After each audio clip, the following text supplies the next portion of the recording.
Nick Candy, what a move. Truex on the outside, contact made. 56 slides it at a 4. Who's going to be at the stripe? Did even give it to Ryan Truex. Truex is your winner over Tandy.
Welcome back to the Dynasty Racing League on DRL TV. Tonight, we're at Texas Motor Speedway for the 34th race of the DRL Cup Series. Only 3 races remain in the Cup Series, and we have a ridiculously close battle on our hands. We have 4 different drivers within 6 points of each other. That's right, 4 drivers within 6 points, and if you include the drivers in above and below those 4, we have 6 drivers still on the bubble here in the Cup Series with just 12 points between the 6 of them. And all of this with only 2 races. Until Homestead, where the Final 4 will duke it out to crown the 2nd ever DRL Cup Series champion. My name is Ryan Grants, joined tonight by Martin Wenzel in Fort Worth, Texas for the Texas 250. 250 miles of high-speed racing at the 3rd fastest track in NASCAR. Earlier in the season, we had a surprise victory by Thomas Harmon here at Texas, and he could sure use another one here tonight, considering his current spot in the point standings. No one's comfortable except for maybe Anthony Burrows and Wade Hustad. The other 6 have a lot of fighting to do in order to get an opportunity at Homestead. Martin, how excited are you for this race, man? I mean, the whole season essentially boils down to these next 2 weeks. Yeah, it's going to be a great race. I'm just looking at the standings. You have 3rd and 4th, Mark Johnson, Hunter Johnson, and Thomas Harmon. Harmon, as you said, won here earlier in the season. Those guys are trying to hang on for the 3rd and 4th spot at Miami. Burrows and Hustad pretty much locks at this point, but none of them locked in that top 4 because last week Caden Honeycutt won the race. So no one taking advantage of the win and in last week. Yeah, the win and in definitely a big deal. Going in these last 2 races here, we have Texas. Next week we're going to come to Phoenix.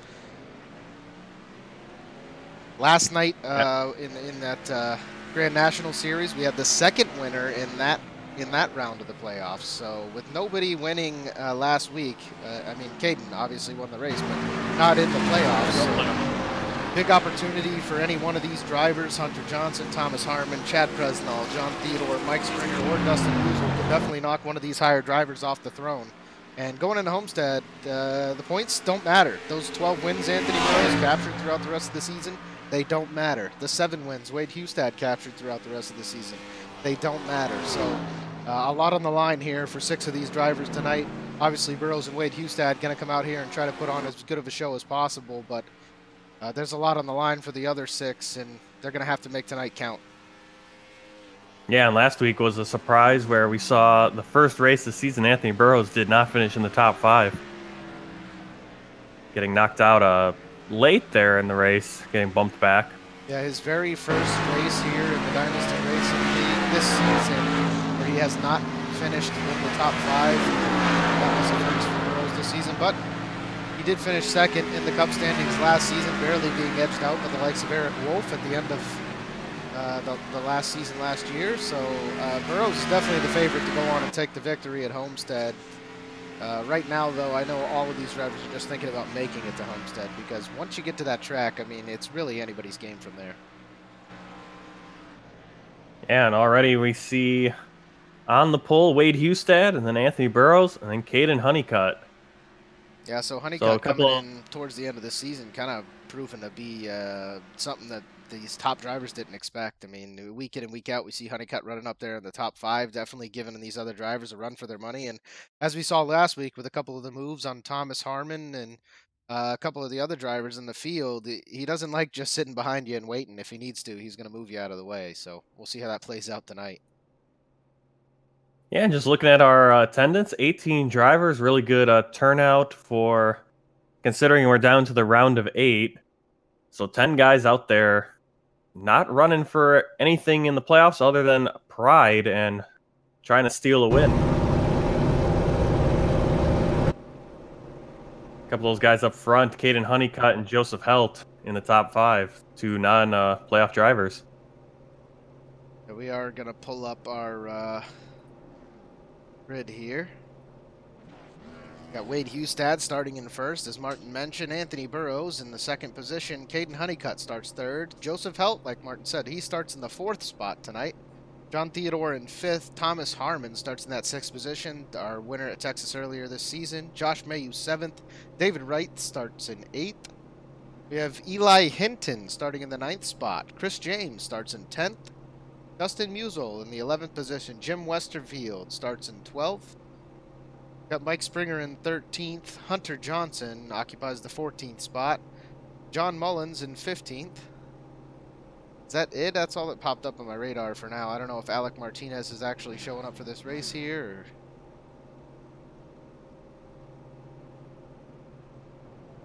Or... I haven't seen him. Both him and Presnell out there? Yeah, Presnell's out there. Yeah, so we have John Mullins in 15th, Joshua Wakefield 16th, Chad Presnell in 17th, and then Alec Martinez is going to start in the 18th spot. We got a couple names not populating there on that grid. I apologize for that to all the viewers. Thank you to everyone who's tuned in tonight to watch this exciting race in the DRL Cup Series. This should be a good one, Martin. Better attendance than we had last night at Texas in that B Series race. I think we had 13 show up to that one. 18 are going to start here tonight. This should be an amazing race, man. I hope it goes caution-free. I hope we get to see some green flag action. Definitely going to be some side-by-side racing here this evening. Yeah, caution-free last night, despite that that angry turn 2 wall that just sneaks up on you. So we'll see if these guys can match the Grand National Series, and we've seen that a few times this season. The Grand National Series going green, and then the Cup struggling, and then vice versa. Grand National being a yellow fest, and Cup Series going green start to finish. So let's see what happens. Excuse me, guys, while I pull up the volume controls here. Make sure that everything's all set for all the viewers at home, and pace car pulls off, and Wade Hustad takes the green flag. Yeah, slow start. Josh Mayhew, Eli Hinton got into his rear end, so got spread out really quickly. Some guys just not up on that start. And quickly, Anthony Burrows falling back. He might even slip into 5th place with Thomas Harmon eyeing up that position. Yeah, Harmon so in the Honeycutt 68 there, and headed to the inside of the 62. As you were saying, Honeycutt out to 2nd real quick early in this race. Joseph Helt occupies the 3rd position, and Anthony Burrows trying to hold on to the 4th on the outside, as Thomas Harmon is still trying to get around the 62 of Burrows. Yeah, not a good start for Burrows. Falls right out of second right away. Honeycutt and Helt quickly pass him. And now working side by side with Thomas Harmon. So I mentioned it very early in the broadcast. Texas, they're the fastest track in NASCAR. Martin, what is it like racing around Texas here? I mean, basically full throttle the whole time, or? It's full throttle quite a bit of it, but you got to be careful coming out of that turn 2. That thing will sneak up on you, and you hit that, you're pretty much done. You're gonna hit that outside wall, and you're gonna go to the inside, and your car's gonna go flipping through the air. And it'd be a surprise if the yellow doesn't come out when that happens. So with that pass by the 89 at John Theodore, that's going to knock Anthony Burrows in the 62 back to the 6th position. This is second week in a row we've seen Burrows kind of working around back in the 5th, 6th, 7th spot. Not where we're used to seeing him run, Martin. Yeah, and that's where he, last year, where he found some trouble was when he would get into positions where he kind of fell back into this, 5th to 10th. That's where a lot of that battling happens. And some of the issues with yellow flags happen. You don't want to be around there with a contending car like Anthony Burrows. So we see next to him Eli Hinton in the number 23. Yeah, Burrows takes back that spot from John Theodore, and then Eli Hinton also gets past Theodore. And Josh Mayhew now working, coming up on Theodore pretty quick. So I don't know if that's a graphical glitch going on up there on the leaderboard. We don't have last names posted by either Alec Martinez in the 92 or the 23 car of Eli Hinton, but that is Eli Hinton running in the 23. We likely won't see Alec Martinez for the rest of the race as he is down pit road. Not sure if he actually attended this evening or not, but Eli Hinton is the number 6 driver in that 23 car. Yeah, that's a weird glitch, and it affects 2 guys that are teammates as well. Yeah, kind of a strange anomaly there. It shows them up as Eli, and it shows him as Alec, but it's not. Oh, okay. So I don't know why it's. So I don't get a display. All that the displays up on the screen are going to show last names only, and they don't have a last name right now. So not sure what's going on with that, but we do have Wade Hustad up there in the number 32, and the 37 of Caden Honeycutt have completely checked out. They have put about a 2-second gap on the rest of the field as Joseph Helt currently sits in the 3rd spot with the 68 of Thomas Harmon right on his bumper.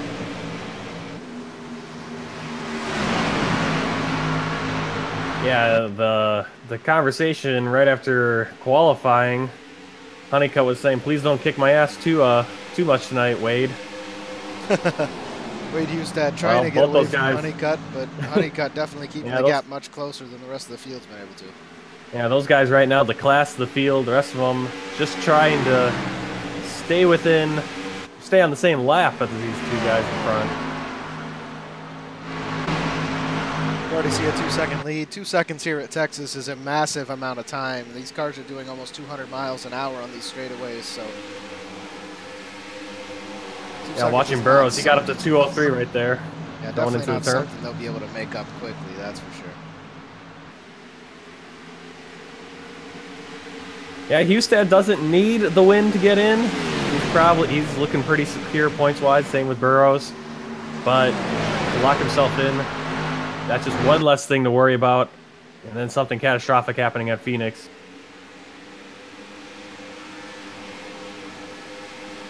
There's a big story here with Joseph Helt.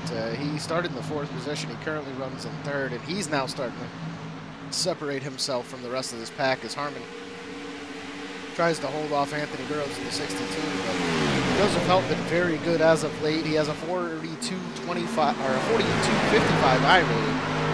Does hold that A license, obviously, with a 4.97 safety rating. So Joseph Helt goes out, gets himself a lot of wins in those official series, and he's been a force to be reckoned with here late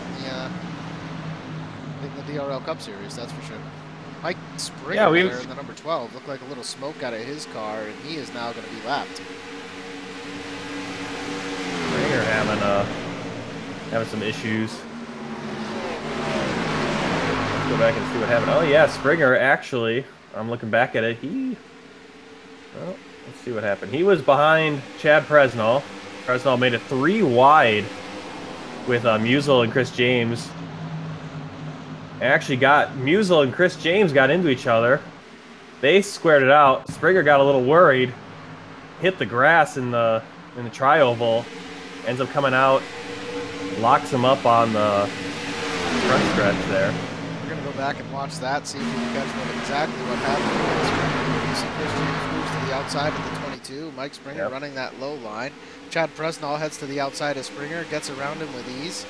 And now Mike Springer trying to catch the drivers from behind. But yeah, it goes 3 wide, and they just get some. There's a lot of contact going on, and Springer, I think, just got a little worried, and that's going to cost him a lot because those guys all were able to work it out. See Chad Presnall swinging down way low under the 82 here of Chris James. Dustin Hoover stuck in that outside line. All 3 drivers get on top of one another. Everybody wiggles a little bit. Mike Springer barely clips the apron and just loses control of the car. He heads across the infield, able to gather it up, but definitely going to cost Mike Springer some time. He needs to do his best to try to stay in that first car on the lead lap position, or first car a lap down, I'm sorry. Yep. That way he can get the lucky dog when the first caution actually comes out here at Texas. Yeah, definitely not the end of the world for him because he can get back into this with a yellow flag. But Springer had he had a tough time gathering it up there. It was very difficult for him to gain control back of the vehicle. So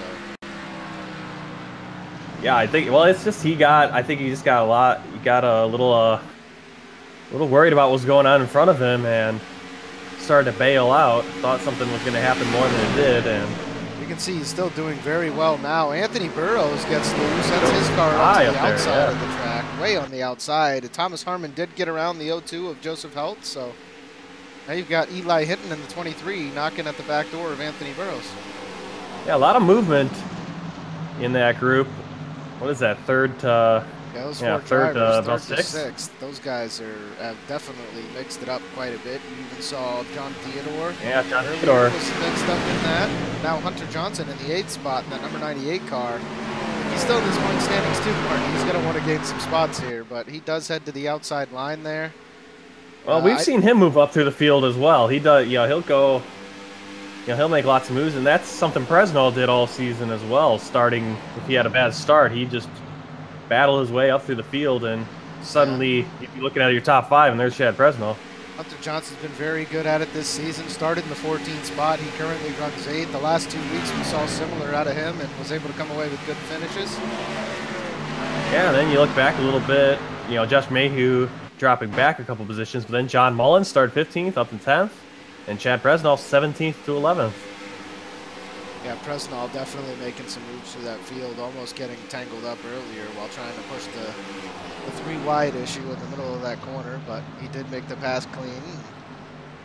Does run in the 11th spot right now. 44.80 iRating. You guys see that out of him. If we pull up these point standings, Chad Presnall just below the bubble there. So he does need to get in front of Hunter Johnson. He does need to get in front of Thomas Harmon. Anthony Burrows will use that, as we mentioned earlier, so long as they don't have any major mistakes in the next 2 weeks. They're pretty comfortable up there in 1 and 2, but Chad Presnall does need to make some moves in order to gain a few positions here. Mike Springer on the outside looking in, sits 7th. He's 38 points back of the lead, and after the early mistake here tonight, I know he can't wait for that first caution flag to come out. Yeah, we're just looking at this roster of drivers, and a lot of these playoff guys, almost everyone up there that are in the playoffs are rookies, and almost at the end of their rookie season, putting in 1 full season here at DRL. Anthony Burrows, the 1 veteran of DRL with a year under his belt.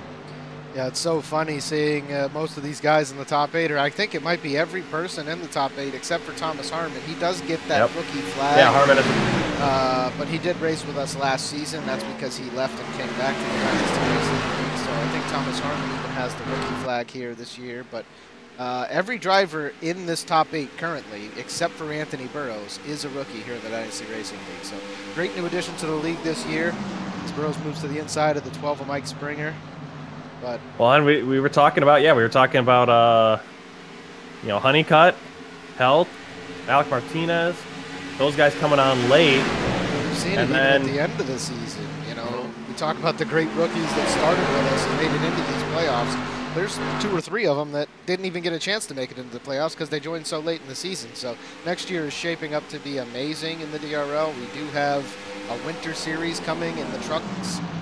We have a winter series coming in the Skip Barbers for the road course series. And then we have the Pro Series and those K&N cars on Sunday nights. So a lot of good racing. Well, we already know. Yeah, there's already been talk. I think Honeycutt's bringing a few of his friends over, and those are some pretty good drivers. So we're gonna see next year who can dethrone Anthony Burrows, because Burrows sort of ran away with this season. Well, not as much as you would think. I mean, Wade Husted did have 7 wins, but you know, Burrows was still just a little bit separated from everyone else. It was definitely. So we'll see this next season. Class of the Cup Series this year with all those top 5s, almost unheard of. As we have another 3-wide battle here. The 23 heads down to the inside. Thomas Harmon in the 68. Mike Springer still occupies that outside line, almost being shoved up into the wall. Mike Springer does not want to give up those positions. He did have that spin out early in the race, but he wants to make a statement here. He wants to say, hey guys, I can race with you. When that caution flag comes out, I'm going to get my spot back at the end of this lead lap, and I'm going to show you what I've got. As we have Chad Presnall actually down pit road. I don't know if that's Chad Presnall spin out down the pit road, or. Yeah, I'm going to take a look here, see what happened. Oh, he came down and takes a pit stop. He actually has to back up to get in his pit box, so. Yeah, I imagine that's an unintended pit by the 55. And it looks like the 55 has disconnected from the session, so that might be a major development in these point standings right now. Chad Presnall currently sits in the 5th spot. He is out of the race, ladies and gentlemen. That is going to be the end of Chad Presnall's season, and that opens the door for John Theodore and Mike Springer to possibly capture that 4th spot away from Thomas Harmon. Yeah, not sure what happened. He does have some right front damage.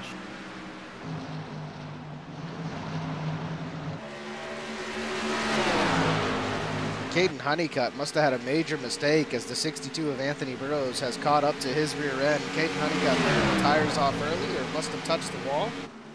We'll try to look at the front of his car and see if there's any damage up there. Yeah, the right front of the 37 of Caden Honeycutt dented in heavily. So Honeycutt making some contact with that outside wall. That's going to allow the 62 of Anthony Burrows to make the pass on the inside. That's all it takes, Martin. Little errors. Surprisingly. Whoa, and Honeycutt getting really loose there. He was loose that whole way down that backstretch. Coming out of turn 2. Kept it under him. And, oh, still, look at that. Yeah, definitely. Oh, and he gets the car sideways. He's still sideways, still trying to hold on to it. The 37 of Caden Honeycutt having a very difficult time holding on to that machine. Yeah, he's really in a crisis mode right now, trying to figure out what he needs to do. Well, that just goes to show, you know, how far on the line these guys really push these cars. They're riding it so close to wrecking out. I mean, you got to give it every bit of steering input, every bit of gas pedal, just to keep that car straight, let alone keep other drivers from passing you. Well, I talked about how turn 2 wall comes out and bites you, but Presnall and Honeycutt, both times they hit the wall was more in turn 1. They just coasted high. They didn't really even get down and then come out and hit turn 2. It was just going into the turn, they kind of dragged it, and still see Honeycutt kind of dragging on the wall. You got to be very careful. You get real far down, and if you get too close down to that apron, you're going to hurt yourself. But I know that there's a little bit more grip down there on that white line, so that's what some of the drivers are going to shoot for. And if you overpush that boundary just a hair, it can cause disaster. That's what I find interesting, because Presnall and Honeycutt, it was going into the turn and they were going high and they hit it. They hit the wall. It wasn't coming out. There, coast up in the middle of that corner. Eli keeping it nice and low. It's just a speed thing. They do keep they're right on the edge as far as speed is concerned. You can almost feel it in the car. You can feel it in the brake pedals. The 37 of Honeycutt, unable to hold on to it that time. He is going to spin backwards down the front stretch. Hopefully all the other drivers can stay out of him. Catches Hunter Johnson. Hunter Johnson gets a sandwich between the back end, and that's going to hurt Hunter Johnson a lot. And that's a big deal for Johnson, because he is battling for Miami. You see Honeycutt here trying to hold on the brakes. The car does slide up the track. Hunter Johnson comes up and smacks that outside wall to stay out of the 37. Wow, 37 a Honeycutt, just unable to hold on to it. Martin, can you see what the current track conditions are down there? As far as temperature current track goes? conditions says 80, at least for me, it says 80 degrees Fahrenheit. Winds from the north, 3 miles per hour, and then Wow. 39% humidity. So With only 80 degrees, you would think that they wouldn't have such a hard time holding on to the car, but Caden Honeycutt showing us, as good as a driver as he is, how difficult it can really be. We ride along here with Hunter Johnson, the front of his car all banged up. We're going to go back one more time and see what that looks like from his on-car view. He sees Caden Honeycutt spinning in front of him. He's doing the same, spinning the wheel left and right, trying to hold on to it. The 89 of John Theodore hit the brakes, and that gave Hunter Johnson nowhere to go. He saw Theodore braking, felt that he couldn't stay out of him, and had to slam the brakes himself, and that sent the car around. So, well, I don't think Johnson would have been able to, I think even if Johnson went full speed, he wouldn't have been able to sneak through because I think if the 89 wasn't there, I think Hunter Johnson. I mean, it would have been inches. Don't get me wrong, Martin. It would have been inches, but I think there was a gap big enough for a car to fit on the outside there. Yeah, if he was straight, so. if he had been straight, he would have gone through. But that's a really nasty spot to be in too, because that's that tri-oval right in that bend as it goes back to being a little bit straight, and that's where Honeycutt was kind of sliding into right where you got to correct. And we see that whenever you go through a tri-oval, it gets a little dicey.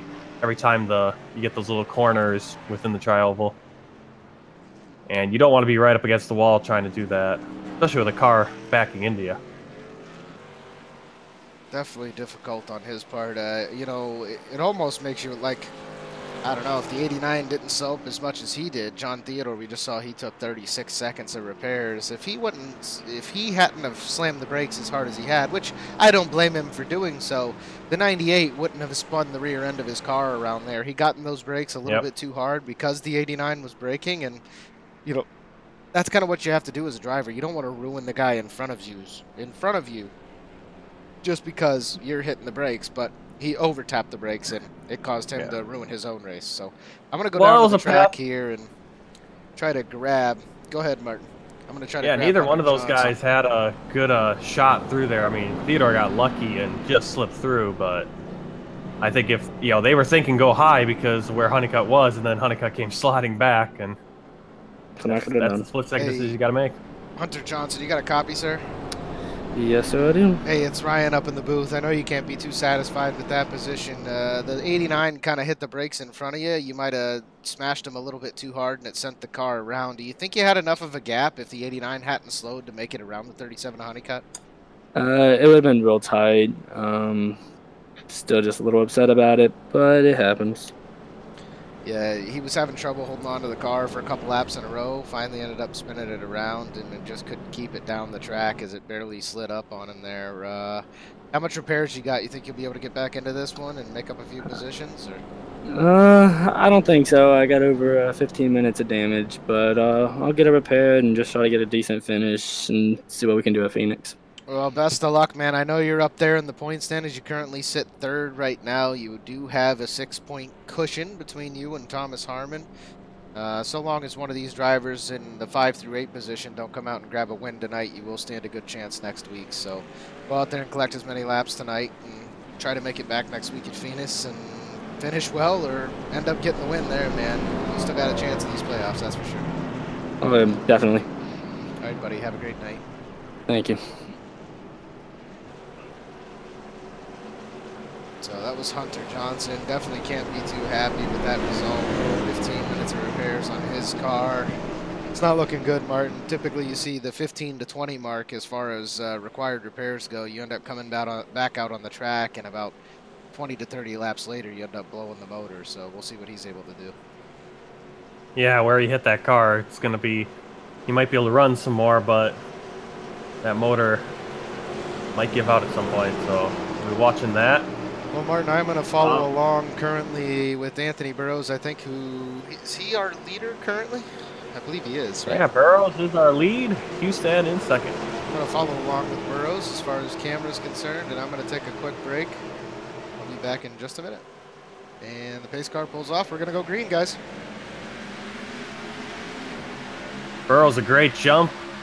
Houston That second place car struggles with their jump because they're waiting for the leader. You see Hustad falls back and almost gets overtaken by Eli Hinton, Thomas Harmon, but he gets back on track. I want to say it's about a 4-car gap between Burrows and Hustad now, and about the same gap between Hustad and Eli Hinton running in 3rd place. As Hustad's narrowing the gap and separating from Hinton.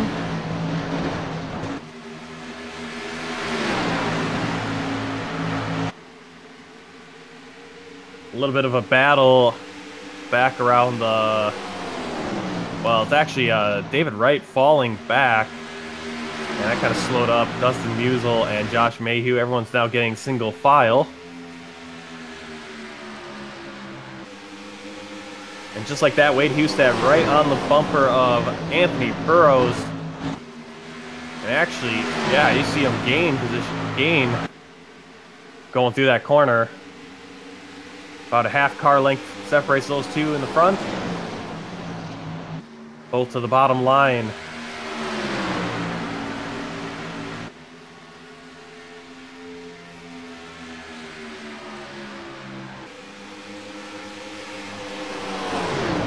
Going back through the field a little bit. Eli Hinton 3rd, Harmon 4th, John Mullins all the way up to 5th, started in 15th, and Jim Westerfield from 12th to 6th.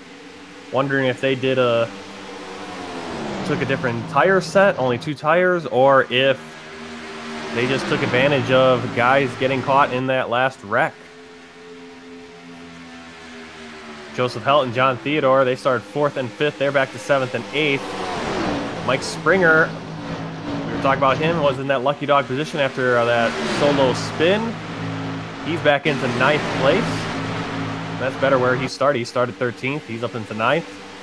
Musial 10th. Caden Honeycutt brought out that yellow flag.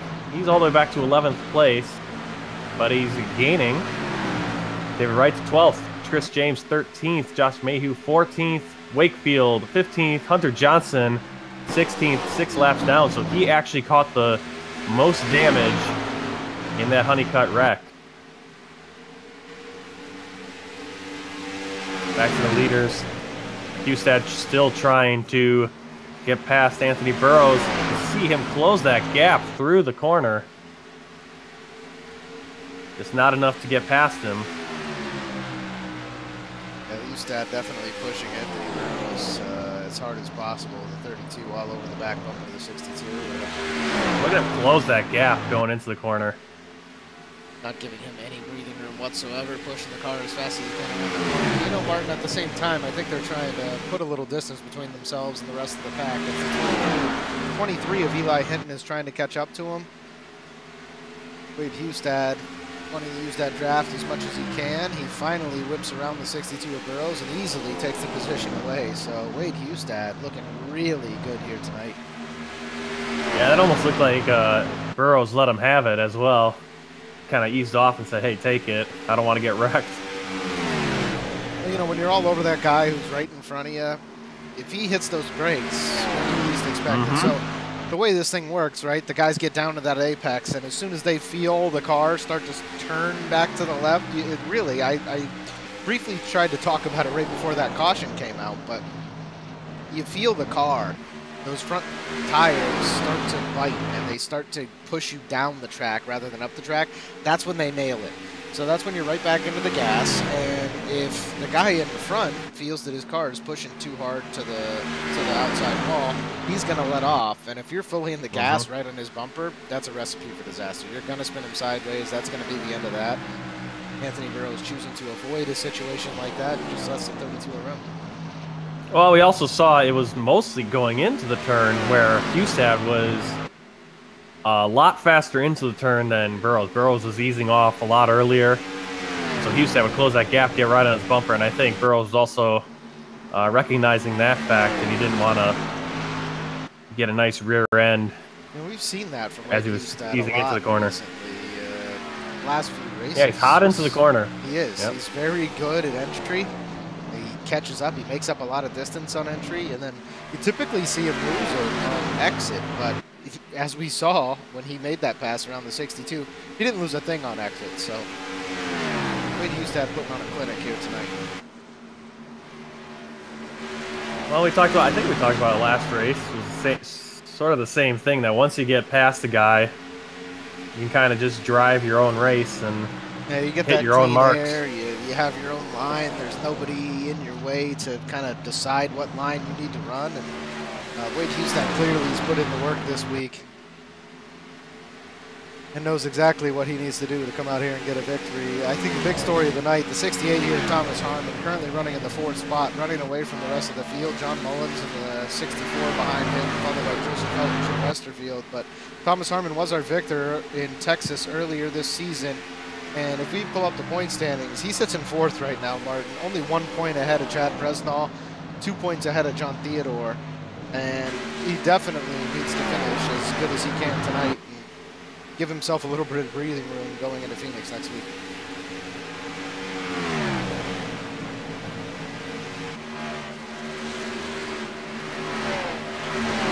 John Mullins and Joseph Helt. There's a big battle back here from 5th through the 8th position. John Mullins, Joseph Helt, Jim Westerfield in the 4 car, and the 89 of John Theodore occupy those next 4 positions. All 4 of those drivers very close to one another. Joseph Helt pushing hard in the back of the 64. John Mullins, not a driver we're used to seeing up in the top 5, so Helt really putting the rubber to him and giving him as much pressure as possible. That's going to force Mullins high, and Helt's going to look to take the position away in turn 4. Yeah, I'm wondering what Mullins and Jim Westerfield did to kind of jump those positions. They might have already been up there too as well, but I don't know. Definitely made some changes, though. We did see John Theodore, Mark Springer, Caden Honeycutt, Josh Mayu, all ahead of those drivers earlier in this race. So. Yeah, we know what happened to Springer and Honeycutt, and as you can see, both those guys 9th and 10th now. Yeah, so, Mike Springer, great bounce back by the 12. He needed that. He's given it to himself. You know, he didn't really take a lot of damage for what happened earlier. He kind of just spun out. And, he didn't take long in the pits. He was that lucky dog, got himself back in the lead lap, but he currently runs in the 9th spot. That's exactly what Mike Springer needed in order to try to make it here to Homestead at the end of the season. He runs in 7th in the point standings. Only 6 points off of that cut line. So. Yeah, and Honeycutt, you know, on the other hand, Honeycutt does have that damage, and that's what caused him to spin out, was hitting that wall, but didn't seem to cost him too much time, didn't spend too much time getting it fixed either. And we've seen this from him. I mean, he ran a whole race, I can't remember where it was, but he ran a whole race where he was basically just a modified, and he still finished, I think, top 5. See things getting dicey up here. John Mullins definitely losing some speed. The 89 of John Theodore getting stuck in that outside line. Can't quite get around him as the 4 had it blocked low in Jim Westerfield. But Joseph Helt gets the free pass there on the 64 of Mullins. And now we'll see if Theodore can do the same. I feel like Theodore, the 64 is in his way. You see Theodore get right up close to the back end of the 64. He backs off a little bit. He gets close again. He backs off a little bit. So John Mullins definitely slowing up a couple of these drivers. But at the same time, I mean, if you can't make the pass cleanly, what are you going to do?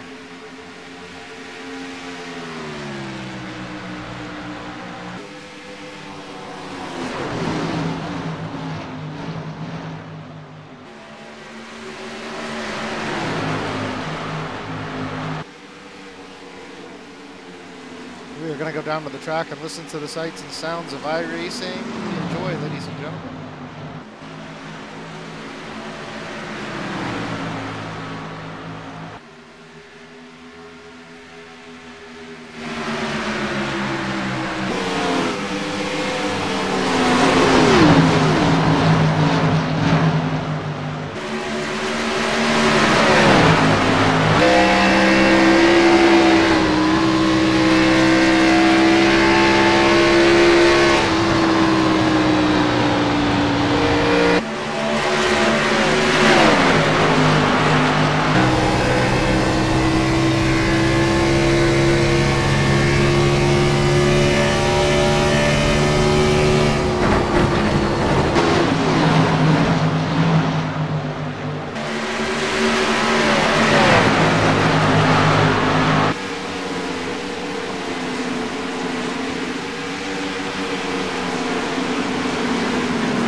Well, as you guys can hear, just how hard these guys are pushing the cars coming out of every corner. You can feel the vehicle start to slip from inside that cockpit. Those front tires start to spin loose. The rear of the car starts to get away from them, and we just saw it right there from the 37 to Honeycutt once again as he tries to make the pass on Jim Westerfield, number 4. That's what we saw from Honeycutt earlier tonight. He was pushing the car that hard. He gets around the 4 cleanly, but it's definitely pushing his limits out there. Yeah, and he's got a damaged car as well, so that changes things up. See John Theodore running just in front of him in the number 89. Then John Mullins runs in the 6th position in the 64. And then 1 through 5, Wade Hustad, Anthony Burrows, Eli Hinton, Thomas Harmon, and Joseph Helt occupies the 5th spot. So great race on Thomas Harmon's part again here tonight, Martin. He's right to the back of that 23 of Eli Hinton. I mean, Harmon couldn't ask for much better currently. He needs to make sure he doesn't make any small mental errors, keep the car underneath him, and keep pushing just like he is right now. I mean, he did win this thing earlier in the year. There was a wreck that happened in front of him. I think in the final turn, Anthony Burrows and Wade Hustad ended up getting into one another as they pushed it right there at the end of that race in the spring. But Thomas Harmon, I mean, he put himself in that spot, you know, earlier. Why would he not want to be in that spot again here tonight? He's proven he's got what it takes to be up there. So yeah, where he's at. Yeah, where he's at right now, running 3rd or 4th place. That's gonna easily. I think he's gonna. Yeah, he'll easily move into 3rd place in the standings, barring any crazy developments. Hunter Johnson's going to fall back. Hunter Johnson and Chad Presnell out of this race. Those guys were running 3rd and 5th in the standings. Yeah, I think right now, the way we're looking at it, that would actually move Thomas Harmon into the 3rd position, and that's going to move John Theodore, 89, up into 4th. So Theodore told us, I think, a couple weeks ago in an interview, all he wants to do is come out here. He wants to put together some top 5 finishes. He currently runs 7th, and he feels like he's got a shot at Homestead so long as he can do that. So we'll see if things continue the way they are right now. Hunter Johnson running in the 16th spot, 31 laps down. So, I mean, right now, all John Theodore has to do is, who's he got to hold off here? Mike Springer and Dustin Musial. That's it. Yeah, and Musial right now is running. He's the last car in the field, still on the track, 15th place. Hunter Johnson in the pits still, 32 laps down. Then Presnell was out early. He's down 42. So, yeah, Mike Springer is John Theodore's only competition behind him, really. Theodore would like to overtake Harmon, though, and of course, all of these guys, how many is it now? 6 guys still out there in this playoff race. Love to pick up that win, lock themselves in for Miami, and not have to worry about it next week at Phoenix. As a caution comes out. We do have a caution out. Lap 68 of 167. Second caution of the race here tonight. The first caused by that self-spin of the, who's that? The 37 of Caden Honeycutt earlier this evening. Yeah, just as Hunter Johnson was coming out of pit road, but I'm not seeing where it was. So.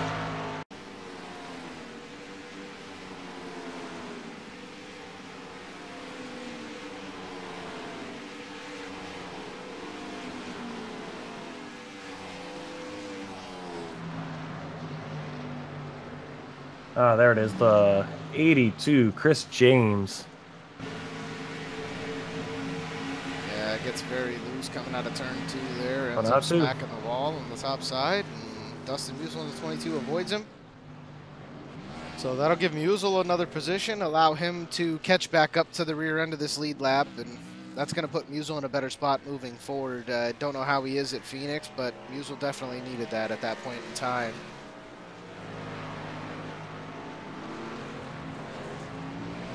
It just goes to show you never know when something major can happen. We do have Hunter Johnson back out on the track, 31 laps down after receiving all of his repairs. But if something goes wrong with any of these other playoff drivers, there's still almost 100 laps left to go here tonight. He's only 31 laps back, so if something real bad goes wrong, and somebody has to come into the pits for 30 minutes of repairs. That's going to give Hunter Johnson the advantage if he can collect those 30 laps back on him. Yeah, he's got that 6 point. He's got a 6 point advantage going into this race over Thomas Harmon. Harmon's going to erase that easily, but yeah, if someone else up there fails, it's going to keep Johnson in a position where he can still race. And Johnson's really looking at all those guys ahead of him, who I think it would be probably Springer and Theodore are the ones he's really worried about. Musel, I think he'd still be okay with Musel.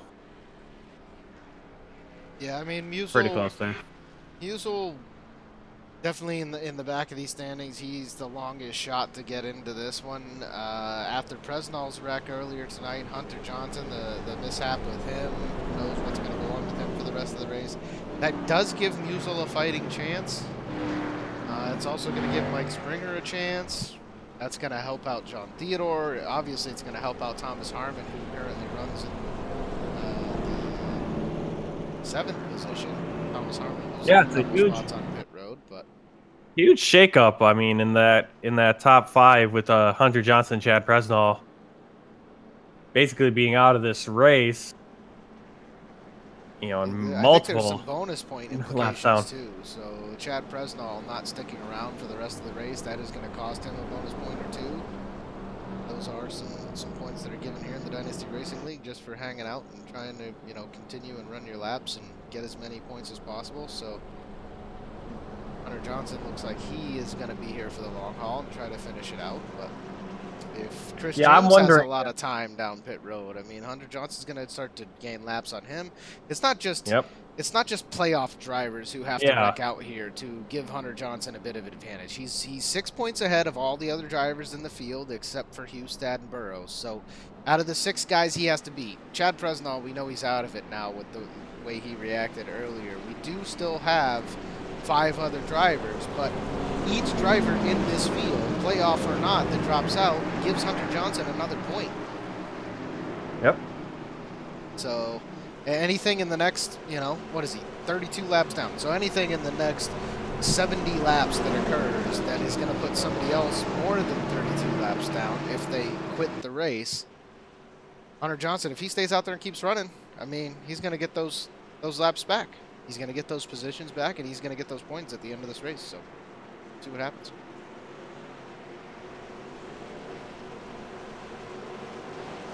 Definitely optimistic, I'm sure, in that number 98 car right now. Trying to hope that some guys, you know, not that you want to see somebody wreck out of the race, but that's really what the 98's hoping for at the moment.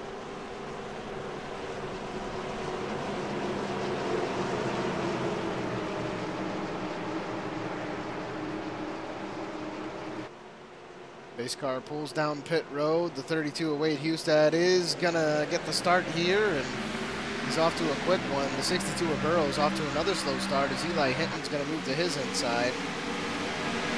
Goes to the outside. Does get down the road. Make the pass. I'm sure the 02 will be to follow, and John Theodore in the 89 takes the position away from the 64 of John Mullins. So that's a big shakeup on the restart. Big shakeup on that yellow. Jim Westerfield fell all the way to the back. He had been up there in the middle of the pack, running alongside John Mullins. Here Westerfield probably had some damage, had to take some extra time in those pits. But once again, we see the gap forming already. Wade Hustad, Burrows, and Eli Hinton. Yeah, Thomas Harmon is back now to 7th, so wonder what happened to him there. John Theodore now ahead. Yeah, definitely a point John Theodore wanted to make up on Harmon. It was in front of the 68. So he's actually and those guys are.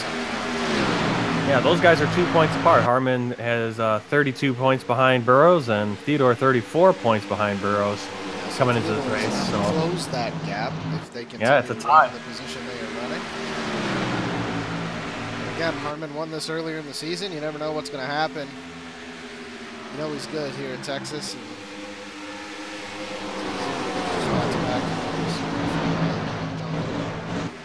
And right behind Harmon is Caden Honeycutt. So, well, I said behind. He's now got a nose in front of him. Down to the inside, the 37 goes in the 68. So Caden Honeycutt finally looking to make up some of those positions he lost by spinning himself out earlier. He did and he's avoid damage from the 98 during that wreck. He slid up the track. The 98 actually smashed the wall, barely rubbed into the rear end of the 37. So Caden Honeycutt not suffering a ton of damage for that, but he is pushing that car. He already had damage level before that, and that's also what caused him to spin out, was hitting the wall. But look at his car now; it's pretty much, they've got it pretty much repaired. Just that rear end is a little dented in still. But considering all that's happened to Honeycutt today, for him to be in 7th and making moves, just shows how good a driver he is. And we saw that, a couple weeks ago. I can't remember where that race was, but he had that whole front end of the car was missing, just running a modified, and he ran the entire race and was still faster than a lot of guys out there.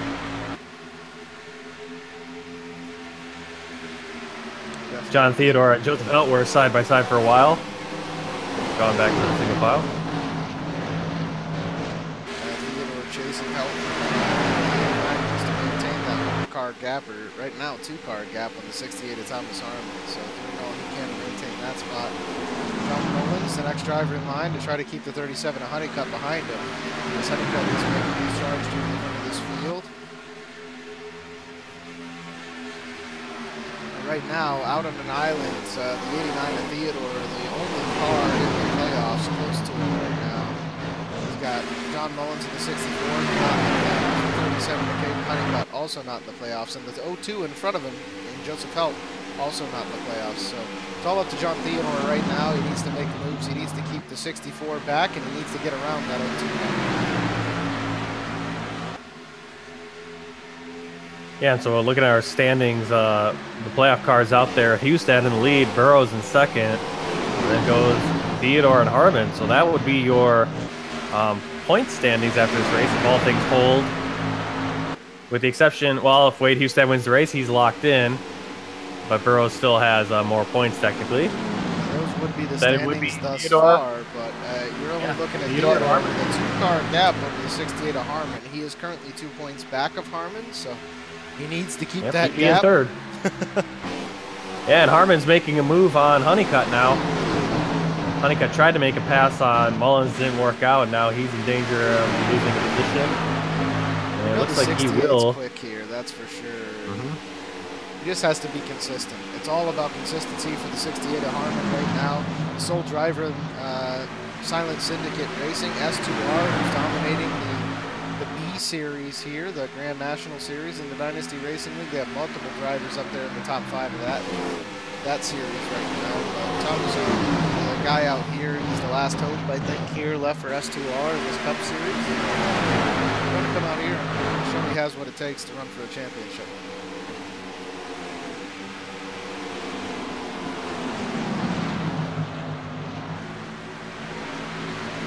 Wasn't able to get around the 37 to Honeycutt, but is maintaining spots. Doesn't let the 12 of Mike Springer around him, who's also contending for these playoffs. And I think we're going to have a crazy race next week. If we finish the race right now, I mean, you got Mike Springer, Thomas Harmon, John Theodore, all right next to one another as far as that 4th, 5th, 6th, 3rd, 4th, 5th, 6th position is concerned. Hunter Johnson obviously is going to be somewhat still in the mix as far as that goes, because he did have a 6-point lead on these drivers coming into this race, and he currently sits in the 16th spot out on the track, getting some laps back. It's going to be nuts. I mean, Phoenix is literally what it's going to come down to decide who goes to Homestead and who doesn't. Yeah, the first 2 rounds, it really wasn't terribly close with guys getting in and out, but next week is going to be a big race for these guys, actually. Yeah, definitely no last race decision makers in the first 2 rounds, but this 3rd round of the playoffs, if there's not a decision-making moment next week at Phoenix, I'll be amazed. I don't think it can happen. Yeah, there's definitely going to be some spots jumbled up. There's going to be some very hard racing between these drivers next week in Phoenix. And there's 2, 3, maybe 4 guys who are going to be competing for 1 spot next week.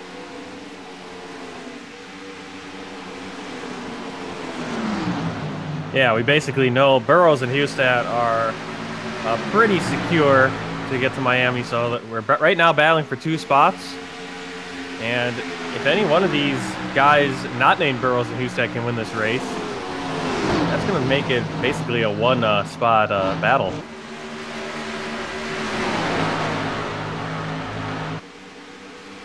Some hard battling going on with John Mullins there. He finally, Honeycutt and Harmon are finally able to get past him.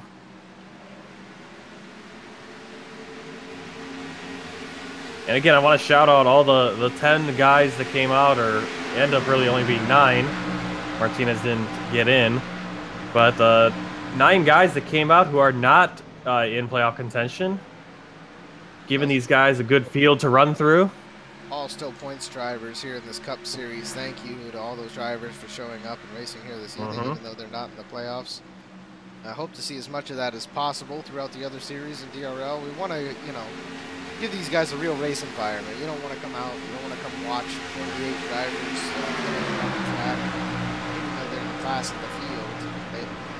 That's not what you want to see. You want to give them other racing conditions, other elements to fight through, things to really battle for, because there's certain drivers that are great at one track and aren't as great at another. So saw that, I think, who was in that truck series from Jeffrey Meyer. It was Las Vegas. That guy just came out. He's been okay in the truck series all season long, and he came out to Las Vegas and absolutely dominated the entire race. Nobody stood a chance. He was just really good at that track. So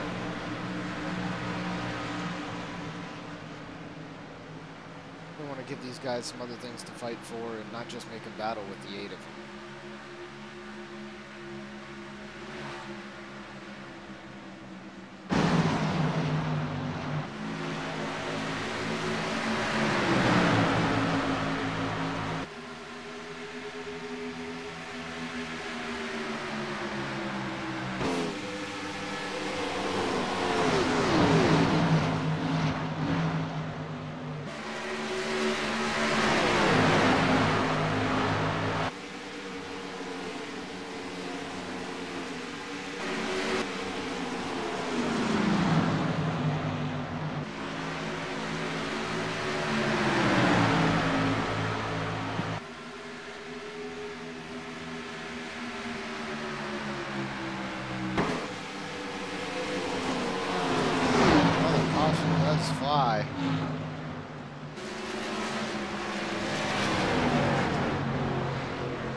I don't know if you got a look at exactly where that caution came out at. I have Chris James currently off the track, but he's been out for 22 laps now.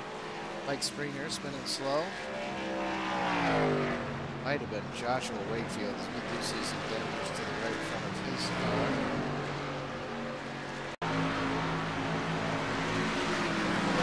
Which already there, however.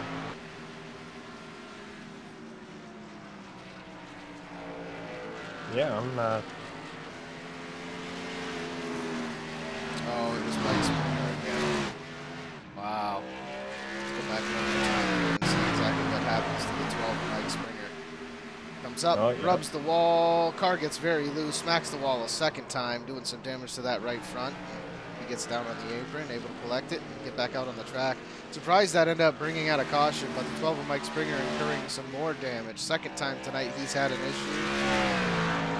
Well, that's that right front, and he hit that wall kind of almost at, I wouldn't say 90 degrees, but it was good 50, 60 degrees there. And that's kind of what Hunter Johnson did coming on the inside wall that caused him some major damage. I feel like he hit it pretty square. It didn't look like he dented the fender too much. So we'll see. Yeah, exactly but yeah, we'll see what happens to that motor. See how doesn't like getting banged like that. Here, as we watch these guys going to race off a pit road. See how fast the pit stops are. It looks like everybody got in quite nicely. You have Eli Hinton out. Very, very fast. Eli Hinton obviously taking less than 4 full tires. Anthony Burrows and Wade Hustad racing off a pit road. Hustad with the faster pit, but Anthony Burrows might have stolen that one away from him.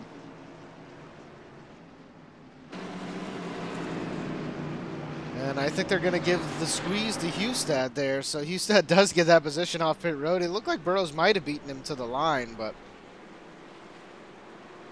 Hustad able to grab second, and Eli Hinton is going to be your leader. He'll be the one bringing us to the green flag. Mike Springer, 52, going on a minute down pit road right now, so see how long he spends down there. Hopefully he can get back off. Doesn't have a lot of required repairs and can leave pit road before this pace car gets around. Doesn't look like that's going to be the case.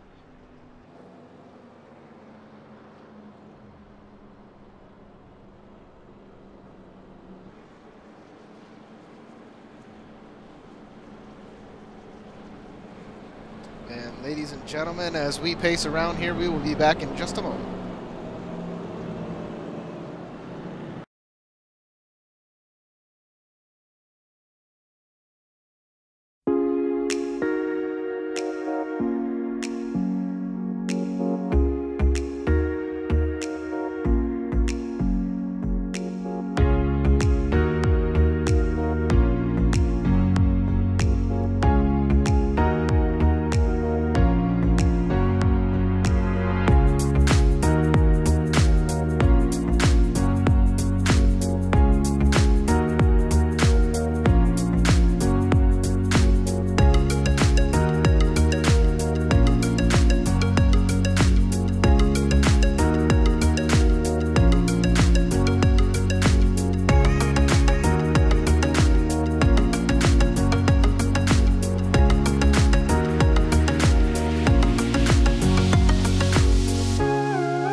And as you guys see there, Mike Springer still down pit road. Martin, you called it, almost 4 minutes on pit road right now. He did cut that wall in a very similar way to the 98 of Hunter Johnson, so that is going to do some damage to the 12 and cause him to stay down for more repairs than expected. Eli Hinton out to be our leader now. The 23 jumps away to a quick start. 32 of Hustad gets a nice quick start just behind him and drops down in front of the 62. Eli Hinton goes to the outside. See if Thomas Harmon's able to make up a spot. He's here for the inside of John Theodore, and Harmon's got that spot back, Martin. Yeah, he does, and yeah, Eli Hinton just, I don't know what he did on pit road. I don't know if it was a 4-tire stop, if he only took 2, or exactly what happened there, but Eli Hinton able to come away, first car off of pit road. He does get out to a nice quick lead, and he's not really putting that gap on like some of the other guys we've seen with clean air here tonight. Wade Hustad's ran away with this race a couple times. The clean air out there at first. See if Hinton's able to do the same. He tries to keep going 2 behind him.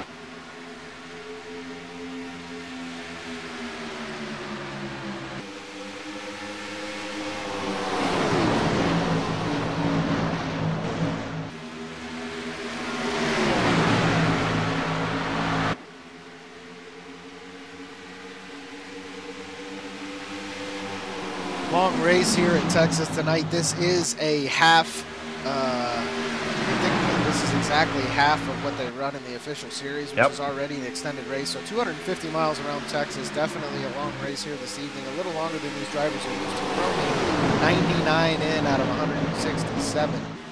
So these drivers have a lot to think about, a lot of fatigue. Each corner is different, you know, even though Texas kind of looks like an oval, you know, both corners are completely different than one another. You have to enter them and exit them completely differently, and make sure you know exactly what corner you're in at any given time. It's not just a turn left and do the same thing, turn in and turn out.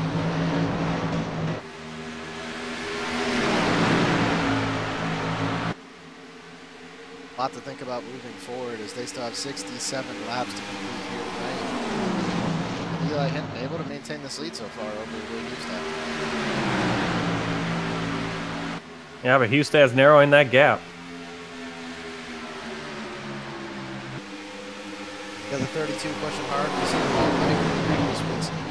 He gets into the corner very, very well. Almost gets a nose under the 32 Eli Hinton there, and it's only so long until he gets real close and almost puts the bumper to the 23, so Eli Hinton needs to be very careful not to drop down in front of the 32 when it's too late to do so. As Hustad, you can see, is also very quick off of the corners.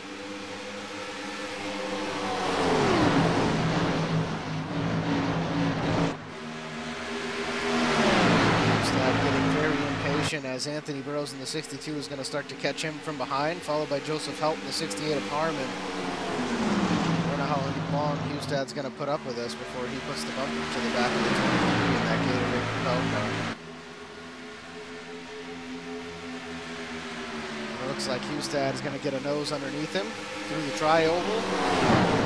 Hustad goes to the inside of the 23 in turn 1. That 32 No Fear car pulls up in front of the 23. 23 almost gets into the back of him, gets him a little bit loose. But Hustad able to hold on to it, and he completes the pass. So great work by Hustad's part. Gets that nose underneath and makes the easy pass on Eli Hinton. And now it's up to Anthony Burrows to do the same.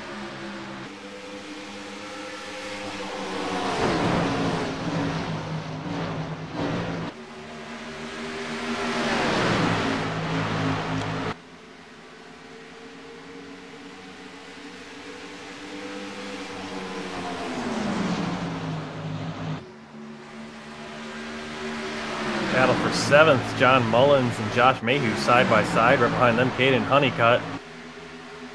Honeycutt still working his way through the field, trying to get up to the front again.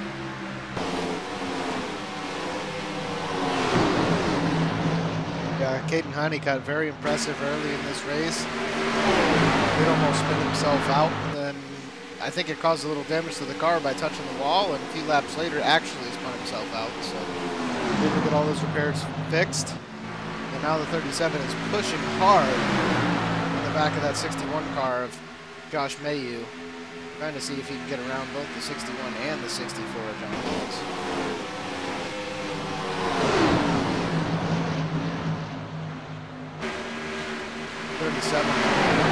Up from the 61 car as he tries to shove him hard around the 64. Josh Mayhew getting very loose, and that's Caden Honeycutt's going to capitalize as he goes to the inside of the 61. Now he's going to get 2 positions. Let's kill 2 birds with 1 stone, Honeycutt says, as he pulls up in front of the 61, able to grab both of those spots away. Great work, great driving by the 37 of Caden Honeycutt. And John Mullins isn't happy. He wants that spot back as he moves to the inside. He has to concede the position. So 2 cars, both. Well, it's been some great driving today by guys like Josh Mayhew and John Mullins, David Wright, Jim Westerfield, those 4 guys behind Caden Honeycutt, guys we usually don't talk about, but they're driving well. They're not causing any issues. All of them doing very well. Jim Westerfield started in 12th. We saw him running inside the top 5 earlier in the night after that first pit cycle. He's back to 11th right now, but 1 position better than where he started tonight. David Wright in the 44. He started in the 8th spot, back to 10th currently, but still able to get up there with some of those other drivers and contend for spots. As he'll be the next driver to try to get the pass in the 64 Mullins.